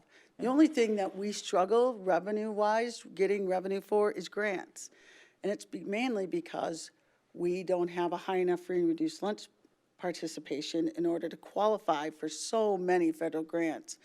We have a 12% free and reduced price, or free and reduced lunch. I'm not saying this quite right, but our applications for free, those who qualify, it's only about 12%. And you really need about 30% to qualify in order to really get a grant from the federal government. And so that's where we do struggle as a school district, because we just don't have high enough percentage of those students who qualify for free and reduced lunch. Other than that, I do believe that we, as much as we can, maximize our revenues and our expenditures. That's why we made some of those changes in special ed funding, because so that we could really maximize those special ed revenues as much as we could, to the maximum that we could. We actually had, as we went through the audit, we made sure that those numbers were correct, and they are. And so we do feel like we are maximizing the most that we can for all those programs. As you see, our food service program actually made more money this year because of the federal program and the number of meals served during the COVID, the March through June. So as far as I know, we get such small little bits of money for title, and we just don't get a lot of money for compensatory revenue and EL revenue, simply because we just don't have the numbers to generate that revenue that we need. And so many times the general fund offsets those programs because it's so small. However, we still have a need in those areas. So we're utilizing the general fund to actually implement those programs so we can provide a robust program for intervention and EL services, title services. We're actually supplementing that with general fund revenue. Any other questions? Your discussions. Thank you. Thank you. Then I believe we're moving on to the transportation amendment. This is just, and I kind of explained it earlier, and Jim and I have been working with our transportation contractors on this piece. This is an amendment to our current year only because we only know what's happening this year, and it's only during distance learning or district-imposed, or only during hybrid learning or district-imposed distance learning, that we would be paying this different amount for special ed transportation. And like I said earlier, we get 100% reimbursed for special ed transportation. We just need to make sure that we're covering our costs for special ed transportation, and our contractor isn't losing money. We need our contractor to be in business so we can transport our students. Right now, they're losing quite a bit of money in special ed. And I know that we're not the only school district in the state of Minnesota doing this. There are quite a few. Oh, I'm sorry, Steve. No, that's right. So I know that this has been going on since we've been in, I mean, obviously hybrid, they've been at a deficit. So what happened is last year, they were held harmless. Okay. So, but that's not the case this year. Right. So everybody was assuming that the state would say, well, if you're in hybrid learning, you'd be held harmless. That is not true. And so, which is why we need the amendment for special education so that we're covering those costs. So we're gonna, this is gonna go back on special, whose dollars, where's this coming, these dollars, transportation, but as it relates to Special ed special ed? transportation is, but it's part of our So- reimbursement for special So education. is it federal dollars? They're state dollars. State dollars. And so can we make this retroactive? Yes. Okay, so, and we're planning on doing that? Yes. That's what I want to make sure. It Okay, would be, Because I know for the that- whole year. okay. All right, and it's not, so okay, so it's special ed dollars, not Corona dollars, because. Right. Okay, perfect. Any this questions will- about that? Well, this will come back to the board. It'll come for a back to the vote. board for approval at the November board meeting. Okay, okay. And this isn't contractual with the bus company? It is, That's right. And you've already had that discussion? yes. Okay, just want a clarification, okay. All right. Any other questions?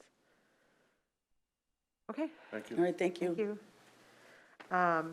We'll move on to the American Indian Parent Action Committee, the district response. Good evening. Good evening, board members. Dr. Stello. I'm here with the district's draft response of our response to the American Indian Parent Advisory Committee's letter of non-concurrence. Just a quick word on the timeline. The letter from the PAC to the board and to the Department of Education was originally due March 1st. There was a delay due to COVID, granted by MDE to June 1st. We received the letter from the board, or from the PAC, on September 17th, and we have 60 days as a board and as a district to respond. And so this will, after discussion tonight, come to the board meeting on November 9th for action. The PAC, in their letter of non-concurrence, in the explanation, listed 7 statements or recommendations for the school district. I'll kind of go through them one by one, outlining the statement and the recommendation and outlining our response. There are a few points of discussion for us to have, and I'm happy to answer any questions along the way as well. Statement number 1 was about educating ourselves as a district and as administrators and teachers in the district about the intricacies of the American Indian Education Act. And our response to that is there is always learning to be done, and we are more than happy to learn more. We've worked with members of the Department of Education in the past. We've had them at administrative meetings. We've had them at our PAC meetings themselves. And we're happy to invite another member of the American Indian Education at the Department of Ed to come and visit our admin group again. So we'll plan to do that this year for sure. Statement 2 is about a formal count of the number of American Indian students in the district, as the PAC believes there may be more students than are reported. And this is a tiny bit complicated. Student demographic data is self-reported by parents and families when they enroll in the district. We don't choose how students are categorized. So when parents self-select that when they enroll, there are complications that can happen if a parent chooses more than one category. And that's when a student can be categorized in the MARS system as 2 or more races versus Native Americans. So that can cause some what can be seen as maybe miscounts, or I know we have more students than perhaps are being reported. So one of the things we're doing, actually we had already planned this this week on Wednesday, is a member of the business department. Karina Lyons, our American Indian Education Coordinator, and I will be sitting in on a webinar from the Department of MDE about how to correctly categorize and collect this data. And so Karina is going to be working after that with families if they need to correct any information, just letting them know more about the categories they select and how that can impact funding and how that can impact our demographic and MARS data. So that will happen very soon. Karina is also working directly with families and students on 506 forms. And 506 forms are required to receive federal funding from the Federal Department of Indian Education. They're an indicator of being a member of a federally recognized tribe, and that also is a source of funding and support for our programs. She's working with families who have not filled that out yet to fill that out. It's a one-time thing. Once they fill it out, it's good for their entire time in the district. Statement number 3. Asked that the Native American liaison position would be made into a full-time salary district position with the same benefits package that teachers receive, without using any funds from the Indian Education grant for the salary.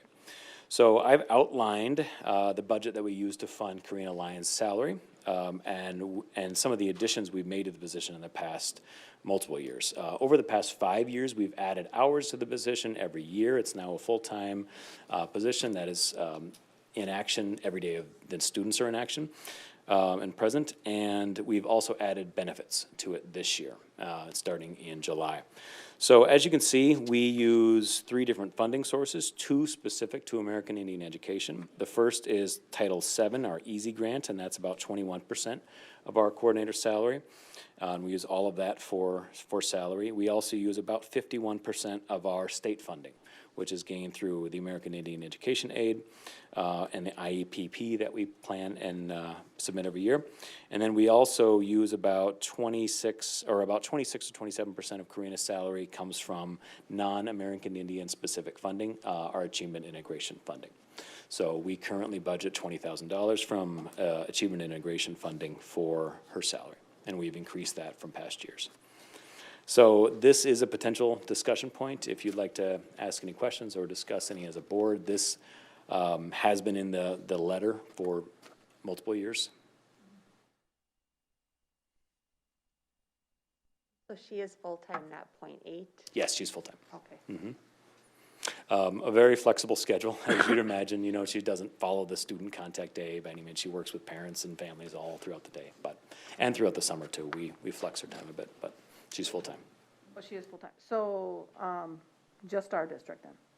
What's that? She just worked for just our district? Yes, yes. Because I think initially, didn't she have another district to go to or not? No, she was finishing out. She was a housing or mental health worker at her tribe up north, and she was finishing that out, but that's finished. I know, I've heard her speak of travel, so that's Yep. why I was. Yep, no, she works fully for us. Okay, so it was a different, okay, I didn't know it was, okay, perfect. I just wanted to. Kevin, I had a question about that.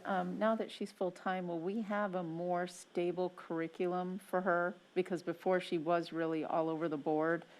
Will there be, I know you're going into maybe a class next or something like that, but is also there a language component or anything like that she's going to be taking on? You know, this year, I will say COVID has complicated that as well. I mean, get it. she's, so that is an aspiration of ours, perhaps to integrate an Ojibwe language program in the future. Right now, she's really working on helping intervene with families. If students are struggling with hybrid or distance learning, if they're not connecting with their teachers, she's really working nonstop with that to support teachers and counselors and administrators as they reach out to families, to support our students in the building with everything they need, from being connected to tutoring that we have at the secondary level, to connected with other community resources, to continuing the work in Native Nations. So she's done a tremendous amount of work in updating the Native Nations curriculum. But something like a language program is something we may aspire to. Kevin, just help me out with the funding portion. So one of their requests is we are not using Indian Education Aid Grant funds for that. just not knowing the language when I look at the sources that you're listing, are those part of that or are those separate? So what they're requesting is that you see that Title VII, that's a federal American Indian education dollars, basically, and then the second, number two there is state dollars, basically, state funding.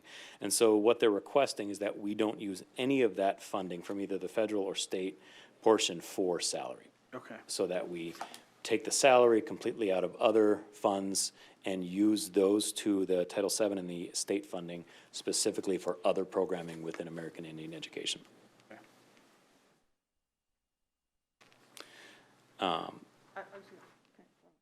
So is there a specific, I'm trying to remember, specific dollars around budget as far as, I mean, it would be just general curriculum that we would be using. Is there a dedicated portion of that that has to be, not necessarily? No, you know, I think we've done quite a bit of work recently with supplementing the position with achievement integration funding. And there are, you know, lots of ways to use that money.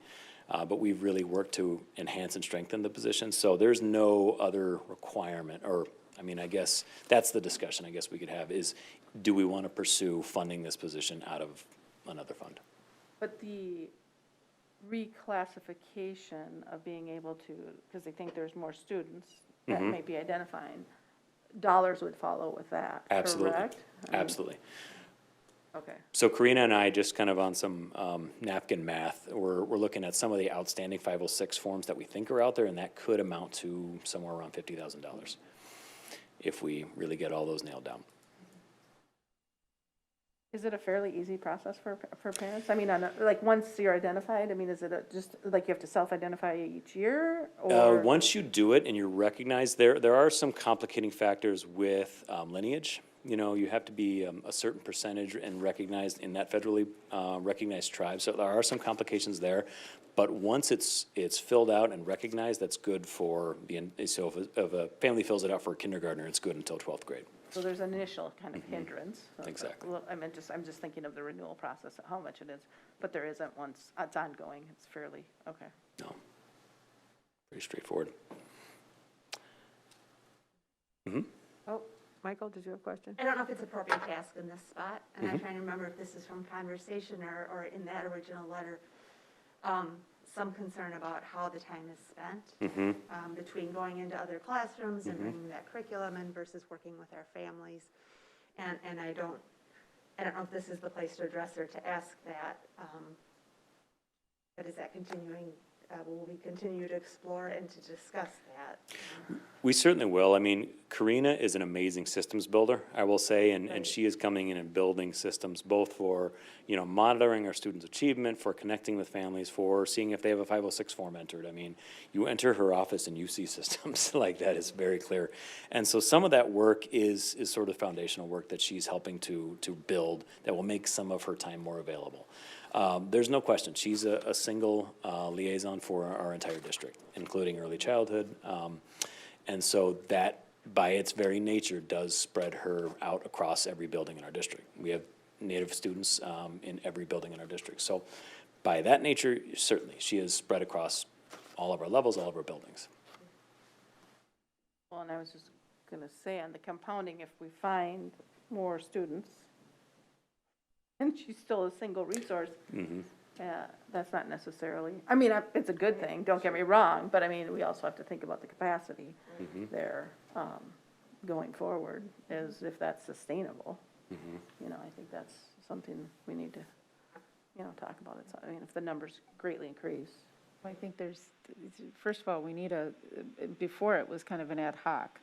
And one of the things I'd like to see is a more standardized curriculum, which I think you're kind of also addressing an ongoing issue we've had in Statement 4 about that, the integration of the curriculum in general, and then developing, because I mean, from, like you said, from early childhood all the way through 12th grade, you could hire 20 people right now. If you don't have a curriculum behind that to tell them what to do and how to do it and what's going to happen, it's not going to really help. But I know that there's been a huge desire over the many years to have some sort of language curriculum. I think there's other districts that have that, and therefore they do enjoy a much larger percentage of even our local Native population going to those districts that have those. So there's definitely there's somewhat of a template in place, but we are starting from ground zero still, kind of. wouldn't She's done say a lot of that, work, but but- yeah, but I mean, I don't know if she's like got an ever-ready battery in her or whatever, but what she was able to do in just 1 week was astounding, but she was also very ad hoc in that process. And now that she's truly full-time and here, getting that system in place so that it's embedded in the curriculum, I think would be the first step. And then figuring out what the resource needs would be based upon that. Absolutely. And I will say, since Karina Lyons has been hired, she's been full-time.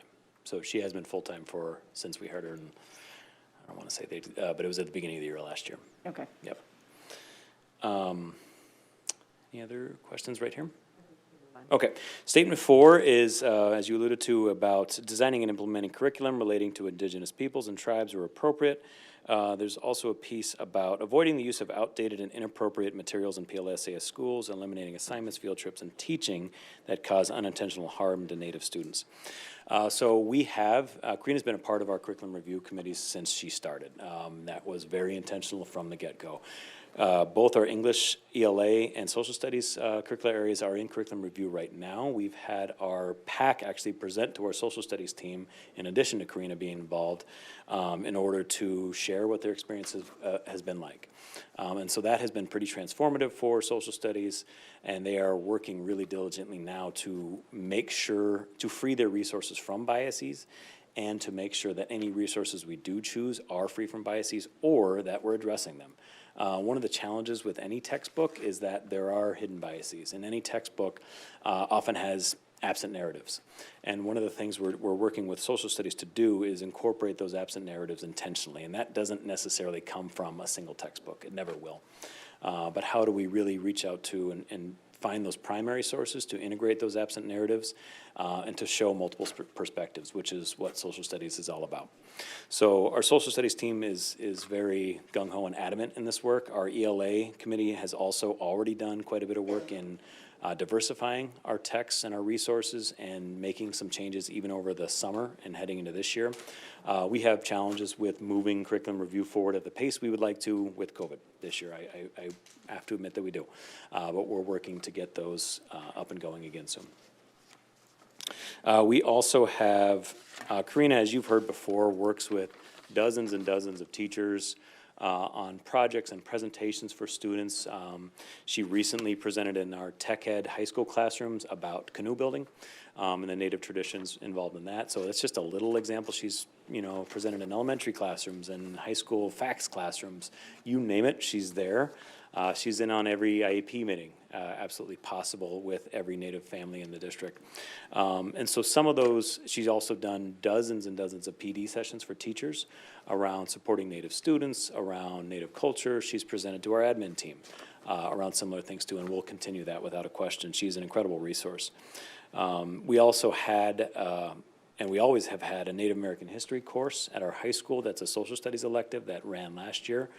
And Karina was working really closely with the teacher in that to really update and make sure the curriculum presents Natives as thriving in our current society, in our current world, rather than just relegated to history.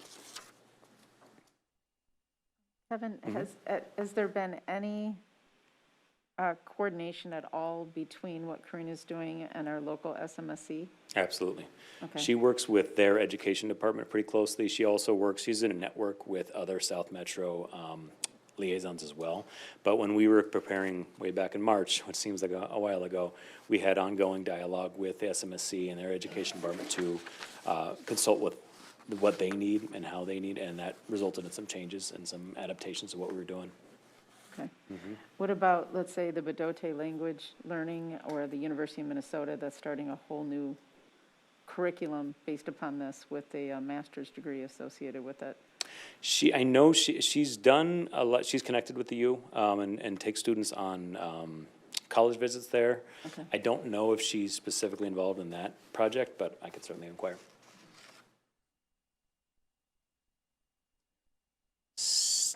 Yep. Mhm. Go ahead. Sorry. Statement 5 is about requiring annual training for staff and teachers at every grade level on the Indian Education Act. And one of the changes that's you'll see in this letter is that Pellsby, what used to be sort of the licensing arm of the Department of Ed, has changed the requirements for teachers gaining or renewing their license to require a cultural competency requirement. And so what we have done, a part of that is specific learning around supporting Native and Indigenous students. And so what we have done internally is created an internal course for our staff, modeled after a Pellsby approved course from St. Thomas. And that has some really great learning focused on supporting students from Indigenous nations. And so you'll see that as teachers begin to renew their licenses, they will be required to complete that or a similar and complementary course. Like I said, Karina's presented at many administrative meetings and will continue to provide professional development for teachers at any professional opportunity development or professional development opportunities we have. And that will continue. Statement 6 is a relatively simple one, providing mid-quarterly updates to the liaison and the PAC on the following, essentially student achievement data, some of the interventions we're doing to help and support students and families and how they're going, and that's a simple one, we will. The Department of Education has recently released a Native American student-specific dashboard in their data center, so that makes it a little easier for us. But we provided that basically twice each year, and we can provide that mid-quarterly. That's an easy thing. Statement 7 is also another relatively easy one. Starting 2 years ago, I worked with our former coordinator on a project to procure and hang flags from all of our tribes represented in the state in the Prior Lake High School Commons. I wrote a letter to each one of the tribal leaders, and so far we've received 4 of the flags. And I believe, or 3 or 4, I forget. And we're working with the other tribal leaders to either ask for a flag or to purchase one or to get one to hang in the commons. We have some of them. We didn't want to hang them last year because of the construction in the commons. But that will be done this year.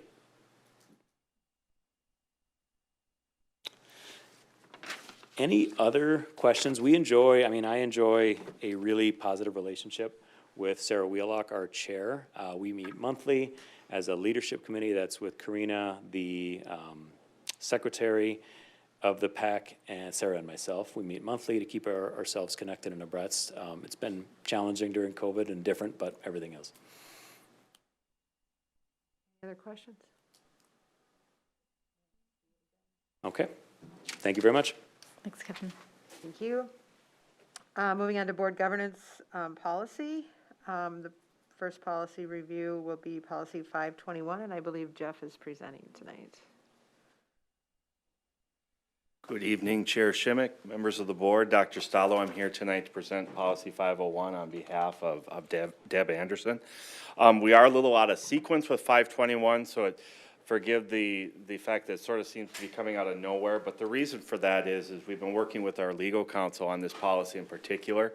Our current one is considerably out of date, and so as you see what's indicated there, the one that we currently have in place is totally and completely struck through.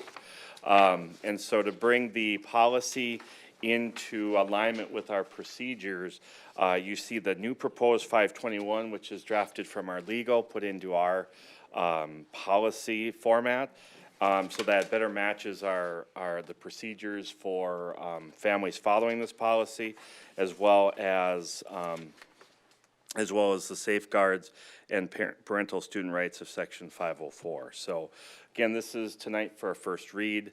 As I mentioned, the reason why we're bringing it forward is it's at the recommendation of our legal that we update this policy. Jeff, do you have any specific changes to this policy? I mean, it is a lot more involved policy, but anything specific Pretty much to highlight?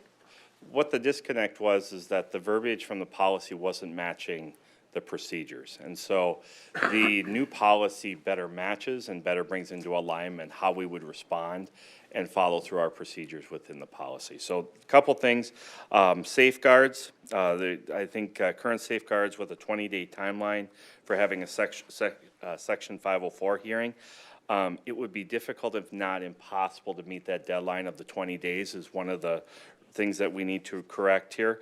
Current safeguards state that a parent might be able, or may be able to recover attorney fees if the parent prevails, but that's unlike IDEA. And again, there's no provision in section 504 that that parents would be able to recover that. And then we've also just cleaned up some, like the headers for reading and locating those relevant provisions for statute. Yep. Do you have a question? Yeah, just, this is the annual, right? And this is the annual policy, I believe, isn't it? Didn't we just do this in July? I think all of the policies are, yes. Okay, I just wanted to make sure.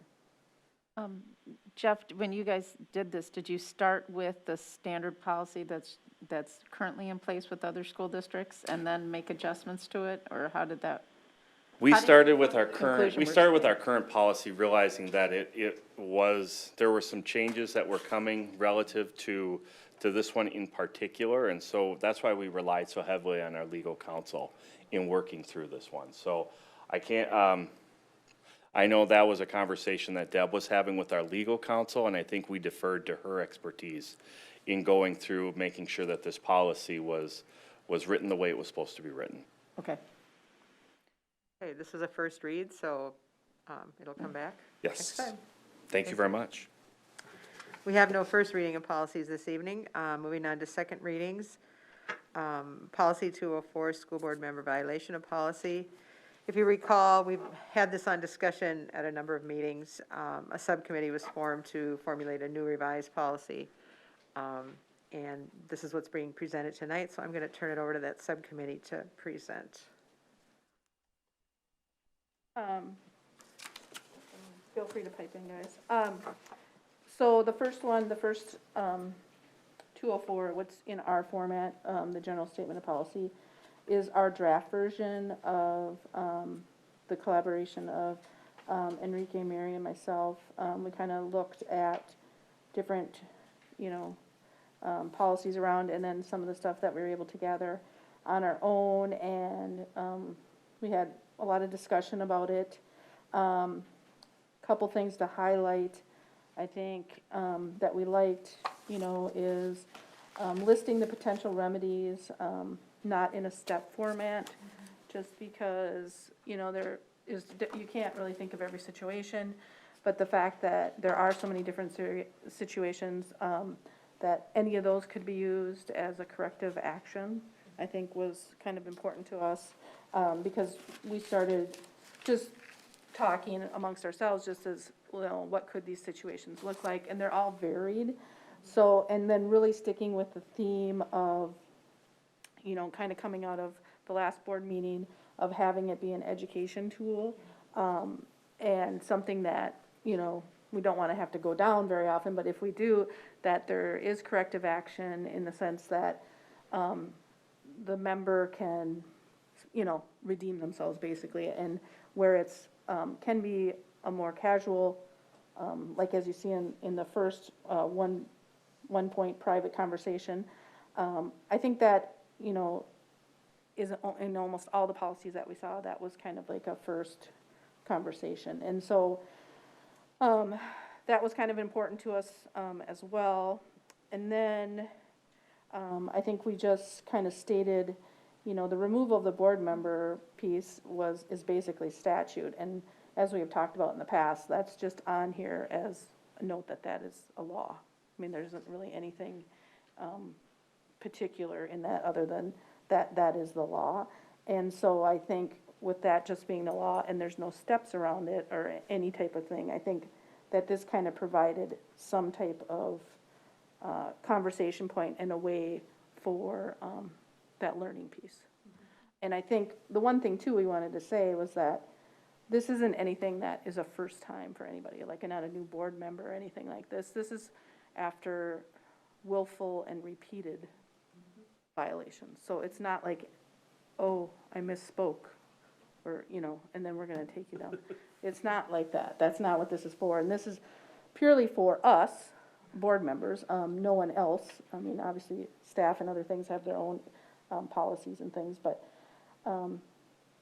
And I think it's just kind of a gray area where we tried to have it be a learning tool, and I'll give it up to the other two if they want to make any comments. Enrique? You want to say anything, add to what Stacy said, or? It was a lot of fun working with this group. Yeah, I think Stacy did a very nice job of articulating that this is not at all really meant to be punitive. It's more about education and bringing a board member back into compliance.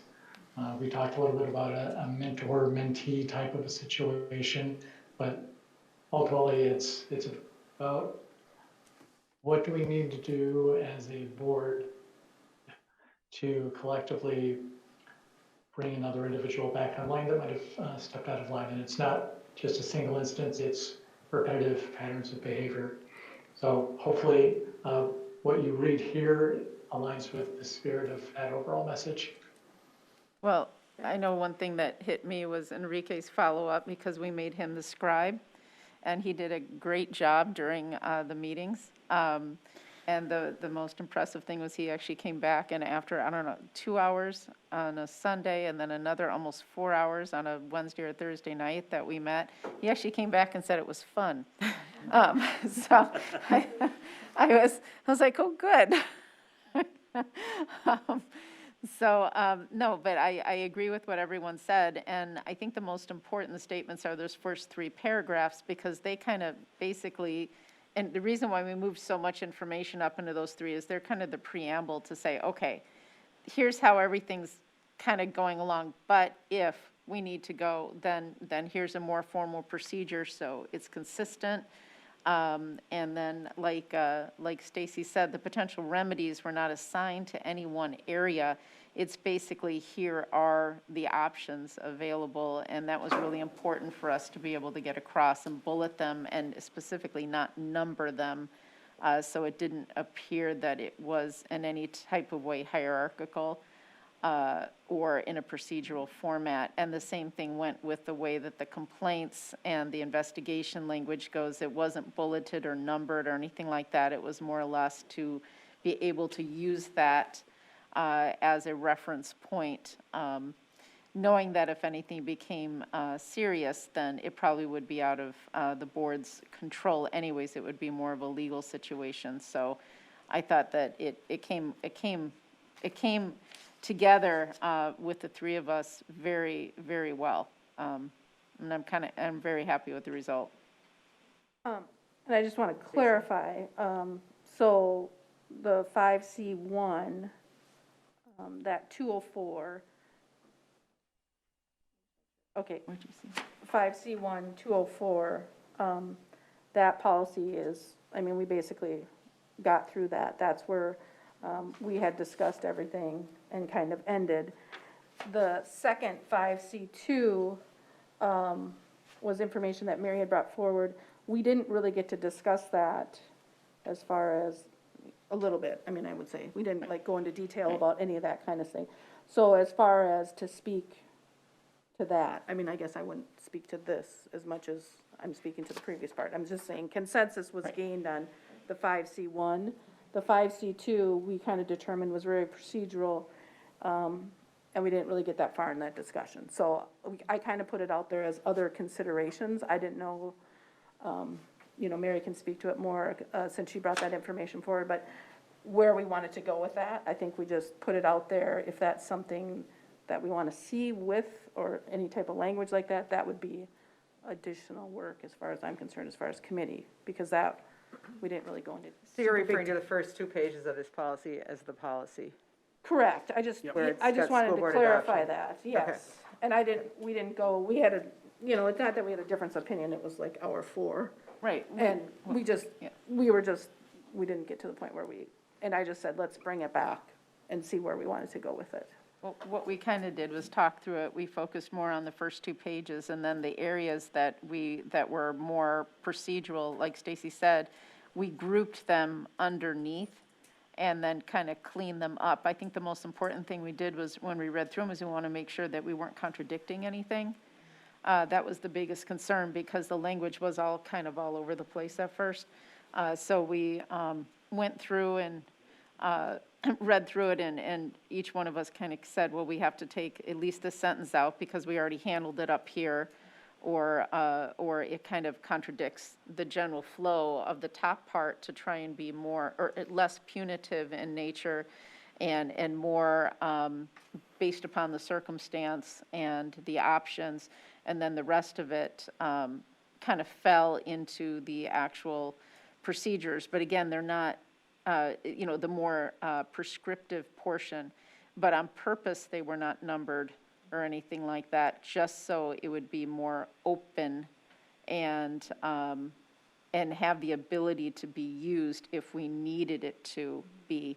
So that's kind of, I think that's kind of what we came to conclusion, and that's why it wasn't like, you see the top 1, 2, 3, 4, and that's as far as we got with an actual step process. The rest of it was more or less, let's see what applies based upon the circumstances. So to leave it a more open, because there's no way you can come up with every possible scenario. Right. Michael? I was just going to make sure that I'm hearing you correctly. You feel like that additional material that you gave us is incorporated well enough into this 2-page proposed policy that you're asking us to approve. Is that correct? You feel like that input is included in those bullet points enough for what we need? No, the stuff on the bottom under the underlying piece is supplementary. It's not included in the top. The top is supposed to be the more apply it as you need it. And one of the things that we did do when we looked over the language at the bottom was to make sure it wasn't contradicting any the kind of general sense. Now, the bottom half, we didn't talk about it nearly in depth as the top, simply because of those reasons in general. And we did kind of talk about the fact that it would be potentially beneficial to have council look over it to make sure that there wasn't anything in there that should be taken out.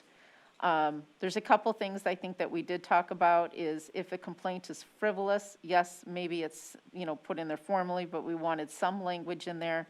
We don't know if that language is appropriate from a legal perspective of how you would actually do something like this in a procedure, but it was worth leaving in here. But really, the idea was for us as a board, because we wanted to go into more of the educational, is to focus on the top piece, like you said, the first two, and then the last two were supplementary. And if there's things in there that should be taken out because we shouldn't be putting them in there, or whatever, then that's something that we kind of threw out to say, okay, should we have a legal counsel look at that? Can we say this? Can we talk about the process of the investigation, or is that something that would then go to something outside of our hands anyways? Yeah, just as a So follow-up, I'm not I'm a little clear. confused here. Yeah. Is this a 4-page document or It is, 2-page? it's a 2-page document with a 2-page supplement. So would that have to be approved as part of our policy? Well, that's something we need to discuss. Yeah, I think that's where the Supplement or discussion. procedure? I mean, because Okay. anything after, I feel like, yeah, I mean, I think this is where we got into hour 4 and we were kind of like, okay, we can only go so far. We have really good consensus on these first 2 pages. And then let's bring it to the board on where we're at with this. And so, is that about right for everybody? Enrique, does that seem right? Enrique? Yeah. So, I got the head nod for those of you listening. And so, yeah, so I think that's where we're at. Discussion is like, oh, sorry. That's where we're at right now for discussion is this something,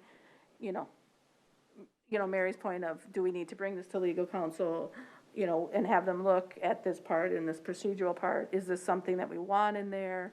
I think that's kind of where, Right. Yeah. well, I see the part after, I'm looking at a hard copy, so that Yeah. maybe is making it more confusing, but at the end after potential remedies, we have school board adoption, and then another page starts with complaints. When it starts with complaints, that appears to be fairly procedural to me. Right, and Right. that's listed in And that. that's not a policy. Well, right, and that's kind of So- what we were saying. So Yeah, I right. guess what I would like to see us is looking at the policy part. Yeah, the first 2. That's what we would be approving in November. or up for a vote in I mean, November. yeah, I think we look for consensus, but I mean, that's, I think, what we would plan on bringing forward for the most part is those first 2 pages, unless people want to go. Jonathan, did you have something? I will just thank each of you for what sounds like 5 or 6 hours of pure fun. I mean, I would agree with Enrique, it was pretty fun. I would submit that each of us owe you a debt of a beverage of choice at a later date for taking this on. My favorite part of this whole thing that I see here is number 1.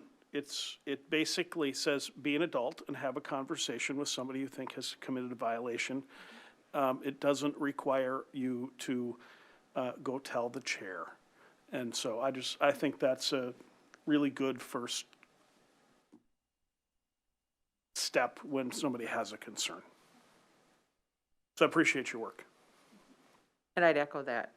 This was a hard policy to get through with all of us. So I do appreciate the work of the subcommittee. And it looks good to me. And I'd like to see it come back at our meeting in November for a vote. So And so let's just clarify what that, the 2 pages or? the 2 pages. That, Well, we do want you to at least look at the other 2 for the supplementary, because some of those are procedures, but they are embedded, and we did go through there to make sure that there wasn't any contradictions with the high-level policy. And there is, there were other considerations when you look at some of the emails we do receive and things like that. I mean, there's what people believe and what's going on. I mean, we've had some comments here that are not even in the jurisdiction at all of the board, and people want to do a complaint or something like that. So we need to consider those of how we handle those consistently and fairly. And that's why these are just kind of listed down here, and they were cleaned up. And they were, like I said, not decoupled, but definitely not contradictory. So we did have a couple of discussions about some of these. I know we removed quite a few. So I think that it is worth everyone looking at that to see if there's anything they want to bring up to the top, or if the procedure should be, again, supplementary, but maybe not the policy, that sort of thing.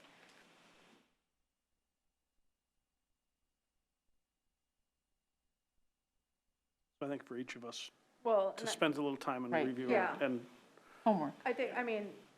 right, and I think, I don't know how detailed we're gonna get into it, but I mean, I think we had differences of opinion. Myself personally, I think, I see the point of this, but then I also see reality. And I think this is a little too prescriptive. But, I mean, it just depends on the level of it. I think that was our thought about having legal counsel look at it, was just to have a view of, okay, like, you guys deal with the scenarios way more often than we do.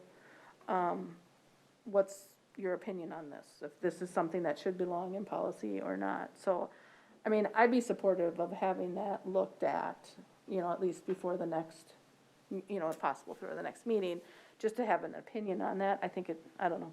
That's just my opinion. Just the whole thing as a whole. Right. Like, that there isn't a liability that we're making because, I mean, we're not lawyers.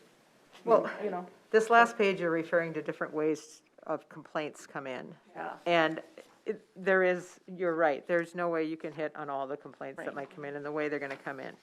well, and This is sometimes they're more not about written. school board members than it is Right. about community members making complaints about people. Right. And I don't believe that if we want to put a procedure about how we go about it, I think we've already outlined that in the policy.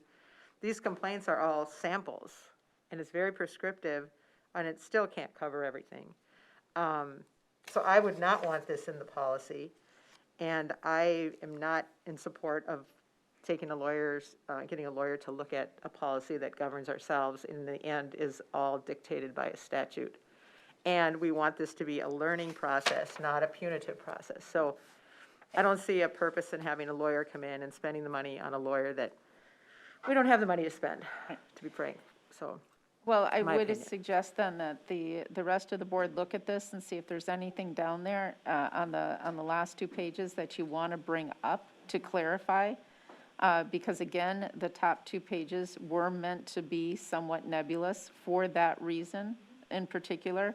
And there may be, and I'm not going to say that this was kind of our parking lot, but in a kind of way it was. So there may be some things you read in there that should be brought up into the, because it's not just the complaint, frivolous or non-frivolous. There's 3 or 4 separate sections in here that ended up as the parking lot. So looking through that, I think, is pretty important, particularly if you think anything up above needs to be clarified. And that's exactly where we ended up with some of these statements, and that's why they're not bulleted or numbered either. But we did take some work to look through there and make sure we at least weren't, and we did take some stuff out that was duplicative as we started to move things up. Right, and I respect the work that you've done, and if the board wants to continue looking at this last part to see if there's something that should be incorporated in the policy, that'd be fine. But I guess I also have an expectation that we will be able to take this to a vote at our next meeting. This policy has been on the agenda for months. It's a policy that we hardly ever have to execute. And we have a lot more important things that are going on right now that we need to focus on educating our students. So I really would like to move forward on this policy. And if everyone's more comfortable or feels in agreement that they want to look at these complaints and see if we can incorporate, if something's missing, into the policy, I'm all for it. That'd be great. But I would like to come with the expectation that we will be voting on the policy at our next meeting. And Okay, Jonathan?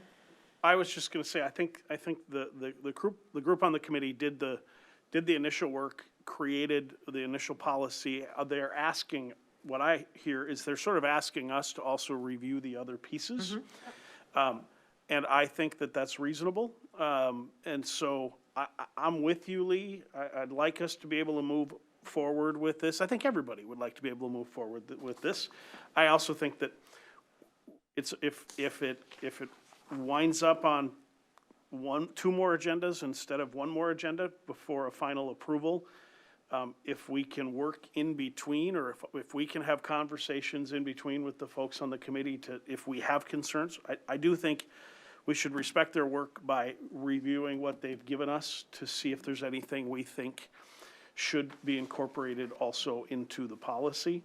And if that creates some changes before the next meeting, that's great. Hopefully we can send that and get it approved. If it delays for 1 more meeting. Yeah, and technically, this is a first reading of a brand-new policy anyways, because we did rewrite it. Well, but our process is that the policy can change through the 4 times Yeah. that we present it, and this has been presented at minimum of 4 Yeah. times. Yeah. So it does change as we go through the policy. And part of the big change that was done is because I asked for a subcommittee because we were getting nowhere as we discussed the policy. So, Michael? Could I just get some clarification going forward? The policy is written so we can self-govern, correct? We have ethics, procedures in our self-governance, and if we violate those, we want to involve as few people as possible in correcting that action. Where I got confused, and I did go through this, and thank you for all this work, Mary, I did spend time with it, is this felt more to me like an outside complaint gets filed against a board member from an outside person, and what procedure do we take? And it's a little different than the first 2 pages in that it means a complaint goes in writing, it goes to every board member. That feels a little different than the spirit of, hey, did you know we already went to a vote on that, we're not speaking in board voice, or, that sort of a conversation. So that's where I'm getting a little confused in, that the self-governance part is how do we navigate the policies we've established for ourselves and hold each other accountable, is that correct? As opposed to someone complains to the board chair that someone violated. It's actually kind of both. Is it? Yeah, Okay. it is actually. It is Okay. both. Yeah, Yeah. it's both. It's really both. Yeah. And that's the thing about the scenarios. I Right. mean, that you Well, can- it's both in that it's a governance policy. Right. But Well, because But we no govern member- ourselves, yeah. Because there isn't anyone Right. in the school district administration that's Right. gonna do anything with that. It's all at our table, no, even if it's outside, whatever. It has to be us doing it on ourselves as school board members. Okay. So it can involve everyone, but we have to be the ones that hold ourselves accountable. Okay. Okay, everyone's good, we'll move on. Policy 603, curriculum development, is that Jeff? I guess you have both of them, Jeff. Good evening again. Again, these two policies are before you this evening based on the feedback from the last meeting. We made an adjustment to make, on the last page of each policy, the meeting time component exactly the same. They were different, and so it was pointed out, I think, by Director Nelson, that we needed to get those to match. So we did. So those have been the only updates per our conversation in the last couple of meetings. Okay, and this is also a second reading, coming to the board for potential vote in November. Does anyone have any other questions or comments? Yeah, I thought it was a third reading, actually, but that's just, I think you're right. yeah. I think it is a third reading, and I don't see Well, any changes on it, The but way, I'm the fine. way it's being done right now, this is the third reading, Yes, and the fourth reading will be when we take a vote. yes. Did I say that wrong? I think you said it was the second reading. Well, Oh, I'm it's listed sorry. under second reading. It's said under, I don't know. because the way this is being, is it's a little bit confusing. Board policy review is actually truly the first time it's presented. Correct. Then it's a first reading, then it's a second reading, And then it and comes then to it's approval. So that is the fourth time it's presented to the board. So it does appear confusing, the way we're doing these numbers. Yes. But that's making sense to our policy expert person. So we're going with it. Okay. And whatever reading it is, I think nothing has changed, and I think we discussed this, and in my opinion, I thought we were all good with it, so. Yeah. So it'll just come to a comes up. vote in November. So on to 616. Thank you. 616, very similar. We changed the verbiage from on the fourth page to match the meeting time on 603, so they both were consistent. Okay. Any questions? Nope. Okay, thank you. Thank you very much. Superintendent relations, Dr. Stallo. Great. I just wanted to take some time. I want to express again my incredible gratitude to our staff for the amazing work that they continue to do, to our students who continue to show resiliency, and to our families who, are navigating a lot of things during this public health crisis. And I think that's the piece of it, and as we share some updates with you this evening, that we continue to focus on. This is a public health crisis. No one has chosen this path. No one wants this path. Everyone is making decisions and doing the best that they can for the health and safety of our students. And as I go around the district, I continue to see our staff do unbelievable things, from our custodian that I talked to last week, who really is spending his days wiping railings with hundreds of steps in buildings. Again, I'm sure there's other things that need to be done and he would like to be doing, but that's what it's taking right now to keep our staff safe. A first grade teacher who was doing a direct instruction lesson in math and had her students at home, her home hybrid students, with a whiteboard, and her kids in the classroom with a whiteboard, and she would do a piece of lesson and say, "Show me your work," and was immediately able to assess the students in front of her and the students at home in hybrid. Amazing. An art teacher who is teaching from home with a classroom monitor supporting the students that are in the classroom, and then again, other students on a Google Meet at home. And we got a chance to see some of the incredible artwork that the students have displayed. And lastly, a high school choir classroom with entirely synchronous singing and teaching and learning, where kids, we asked the question, we said, are kids actually singing at home? And they are.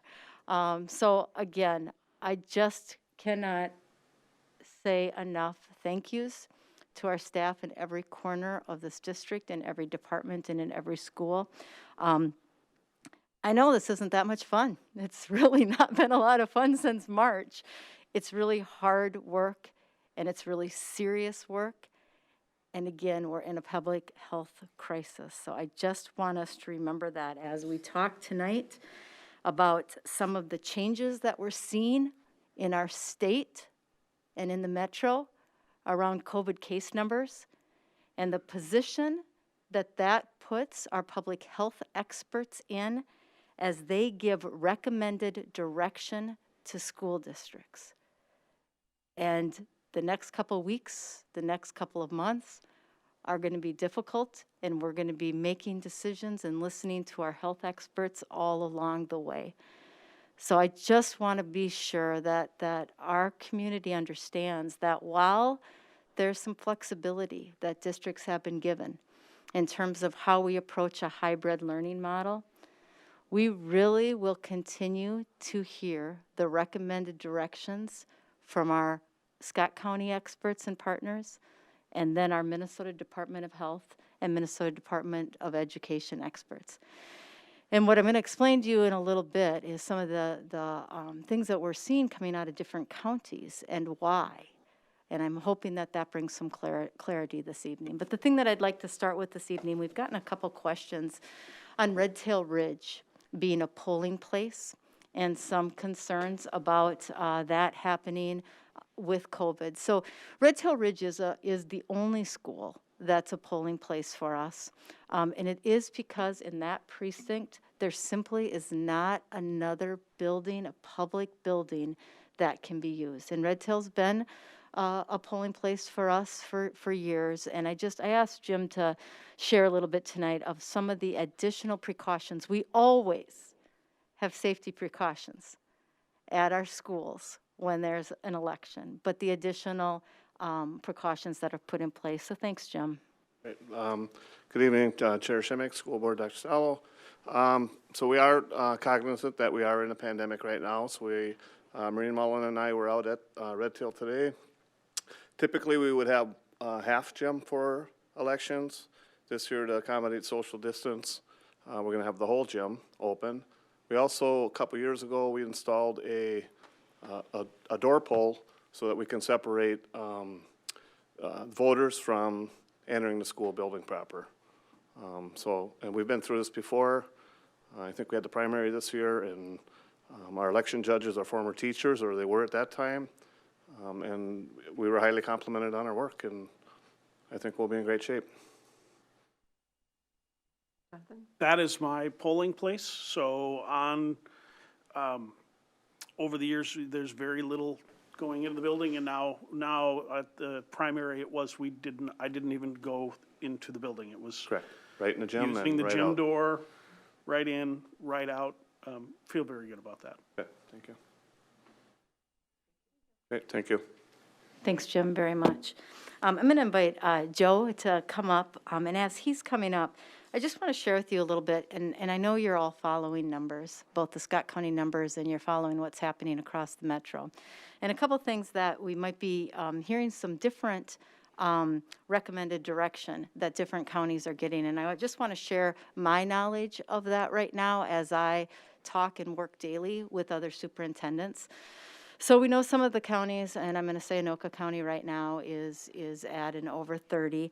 And they are, as a county, the school districts in that county, because there was not an identifiable outbreak in a particular area, but rather the spread is community-wide, the recommended direction that MDE and the Minnesota Department of Health gave the schools in that county was to transition into distance learning. Differently, other counties whose numbers might be similar, because they were able to identify an outbreak in a particular facility or location, they might be having a different recommended direction to school districts in that county. But at the end of the day, with the superintendents that I've spoken with, they still are getting recommended direction from the Minnesota Department of Health and the Minnesota Department of Education. So while there appears that some folks throughout the state believe that it is really this local control, and you as a board and I as a superintendent can make some decisions. When it comes to what the Minnesota Department of Health and the Minnesota Department of Education recommend and give us direction on, I need you to know, board members and community members, that I am going to follow the direction of our public health experts. The decisions that we want are for our kids to be able to be in school in a safe way. And unfortunately, if the numbers continue to climb, we will have to be looking at a learning transitional model for our secondary students. And I'm not saying that to say that we're doing that right now, but I put out the email on Friday, and I will continue to do that. When there's something that looks like there's potential change, that's what I'm trying to do, to be transparent to our community so that they know the information that we know. We've been clear with the data that we review every week. So in addition to that county data, we're always looking at our staff absences and our student absences. We're looking at, in our departments, if we've got any other concerns that we're unable to operate with.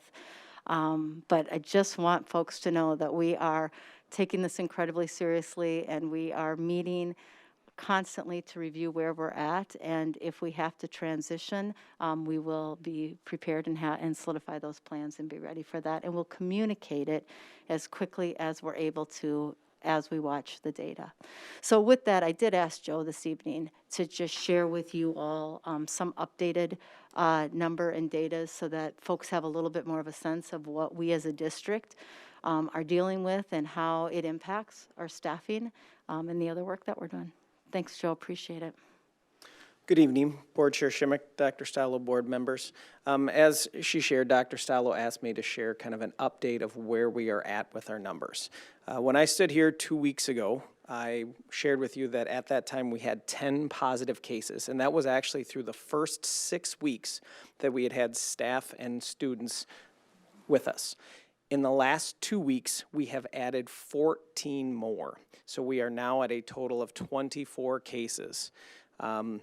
As I look at that, we have approximately 60, a little more than 60% of those cases are student cases. Pretty evenly divided between elementary and secondary, 1 or 2 more cases in the secondary, but for the most part, they're pretty similar.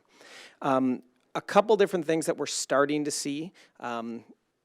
You may not have heard, but the CDC did make a change within the last week or so around their definition of close contact. The change that they made was the fact that the 15-minute time frame is now cumulative over a 24-hour period. It's not 15 minutes at one time. Now, because of that, we have started to have a couple situations recently where we've had to quarantine both staff or students when there has been a positive case. And I applaud our staff for really making sure that they pay attention to that, to be able to say, you know what, this is someone that I was with and worked closely with multiple times within that day. And so it's something actually that I'm been working on a communication that's going to be going to staff to make sure that we continue to be very cognizant of that 15-minute time frame and that distancing that we have so that we can make sure that, first of all, we can identify close contacts if there are going to be any, but also make sure that we can protect ourselves and protect each other in that situation. Yeah. Yes, questions? You have a question? Yes. Is there a clarification on the quarantine and when the quarantine time is supposed to start? Is it starting when symptoms appear, when you think you were, or when you get the test? So 2 different terms that sometimes get mixed up, quarantine and isolation. So isolation refers to someone who is officially tested positive. And so for that person, isolation begins at the start of their symptoms. So they may not get tested till day 2 of their symptoms. Then we all know that test results can take anywhere from 24 hours to 3 days, depending on where you get those tests taken care of. But the actual isolation for that person who tested positive begins on day 1 of their symptoms. Quarantine refers to someone who was in contact with a person who tested positive. And that's a 14-day time period, and that begins when they last had contact with them. So we have situations where someone tests positive. We have to first figure out when were they in our building. If it's a student, if it's a staff member, we know that a little bit more. But when were they last in our building?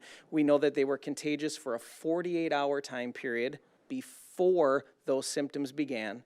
Then we have to determine who did they potentially have that close contact with during those 48 hours.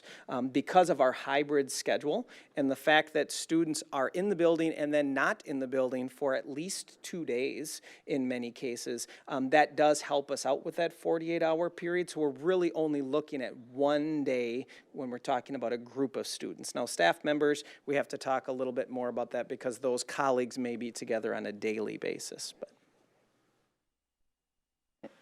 Do we know anybody who contacted or became a positive test because of contact in the school, or were the originating sources? So, great question. So, like I said, 2 weeks ago when I shared with you, at that point, all of our cases had been contracted outside of our school building.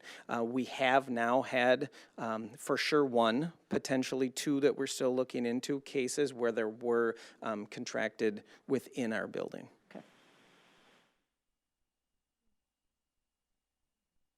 I was just thinking the numbers. Any other questions right now? Okay. Thank you. So we'll continue so that we've got a couple things, just to remind the board that we've got a couple things happening right now. We're continuing to work through the request change for learning model, and we had about, again, over 500, I think, of those. We're continuing to work on that. I think the original date that we had given parents was that we would communicate that by, I think, November 6th. Is that right, Christy? Which we're still on tag for, right? We're still on track to do that. And then we'll just continue to, as I said, we'll continue to monitor those numbers. You all know that we meet weekly with Scott County Public Health, and then included in that meeting are the area superintendents, as well as one of our representatives from our regional support team, who's also on that. And then we always follow up those meetings with our incident command team, where we get more data around our staff and student absences and get reports from all of the buildings, as well as all the departments in terms of what they're seeing, what they're needing, so that we can be sure to support them. As I said, because right now we know where the trend is, we're going to continue to deepen and solidify plans should we have to make a learning model change with our secondary students to distance learning. And again, we will communicate that as soon as we possibly can. Right now, we're going to monitor. We'll see what the numbers look like this week, and then we'll see what our public health advisors say, and then we'll see what they look like next week as well. But again, I want you to know we are looking at this at all times, sharing the information that we know as soon as we know it, and really doing the best we can to ensure that our kids and our staff are safe, and we provide quality learning in whatever format that looks like. Stacy? Just one question, and I know this is getting the cart before the horse, but I do think just from a preparation standpoint and a transition standpoint, if we go to distance learning at the secondary, it's not going to be necessarily, there's going to be a little transition, right? There will be somewhat of a transition. And I think I know the answer to this, but I just want to clarify it for the public, is the AB goes away, Correct. Thank you for saying that. Yeah, you're exactly right. If we are no longer in the hybrid model, then we've got all students learning in a distance learning model. But you're correct, the AB would go away at that point. And just to clarify too, because we're having this change go on after quarter one, right, where there can be a transition of some kids that are going either way. But if we go to distance, then everyone's at the secondary, I'm just talking specifically secondary, then if we come out in the future, let's just say, scenario, when we come out, they're gonna go back to how they would have been scheduled. For the beginning of second quarter, right. So and you know, if you recall, board, when we designed the Ready to Learn plan, you know, one of the things that we were directed to do is to be able to build a plan that we could seamlessly go between models. And I don't know that there's anything as seamless, but that we could do it with as much or as little disruption to the learning and teaching as possible. But Stacy, you're exactly right.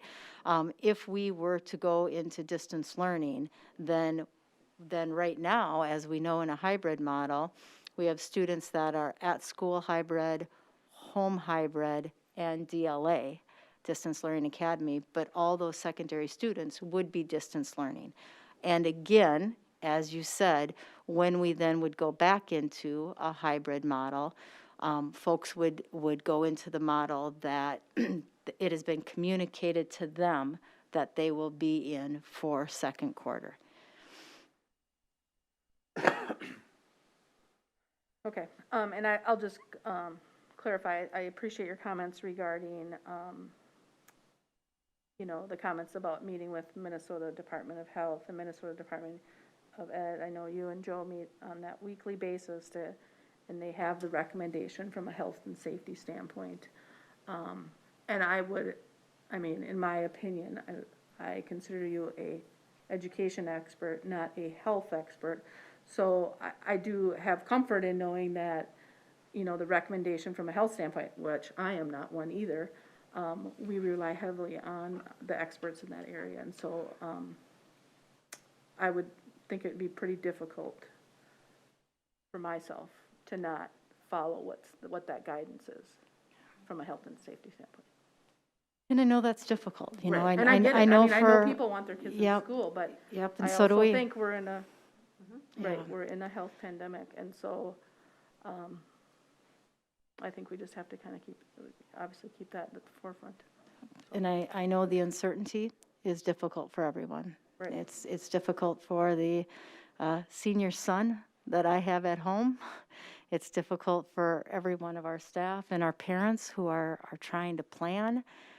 It's difficult then when we're in a routine and we think we kind of have the flow, and now we start hearing this, oh gosh, goodness, are we going to have to change and switch? And so we have to talk about it, that it could happen without, you know, the last thing I want to do is get people, you know, fearful or in an uproar about a change. But I also, to your point, I know families have to plan.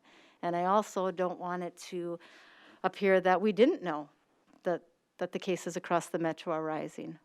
So it's not an easy position for anyone to be in any role. And as I've said multiple times, the way we'll get through this is together and staying together and recognizing that we're all on the same team.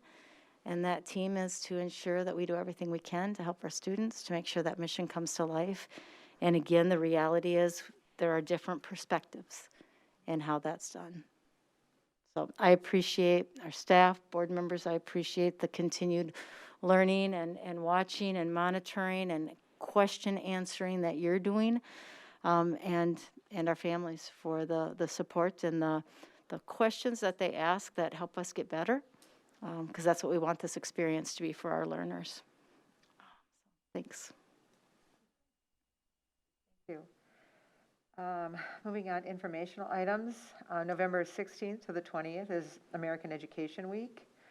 I'm looking for feedback as to how we'd like to proceed with that. We usually go into the schools that week.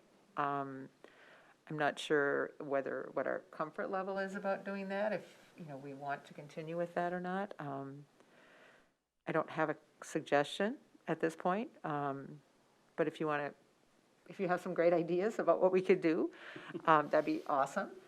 And I'm not sure, I know that it's limited as to how many people can go into a school, but at the same time, it also is awesome when the board can go into a school and visit with the teachers a little bit. So kind of to balance that, I mean, we could go with status quo of what we've done in the past. We could make some wonderful video and send it out to all the teachers.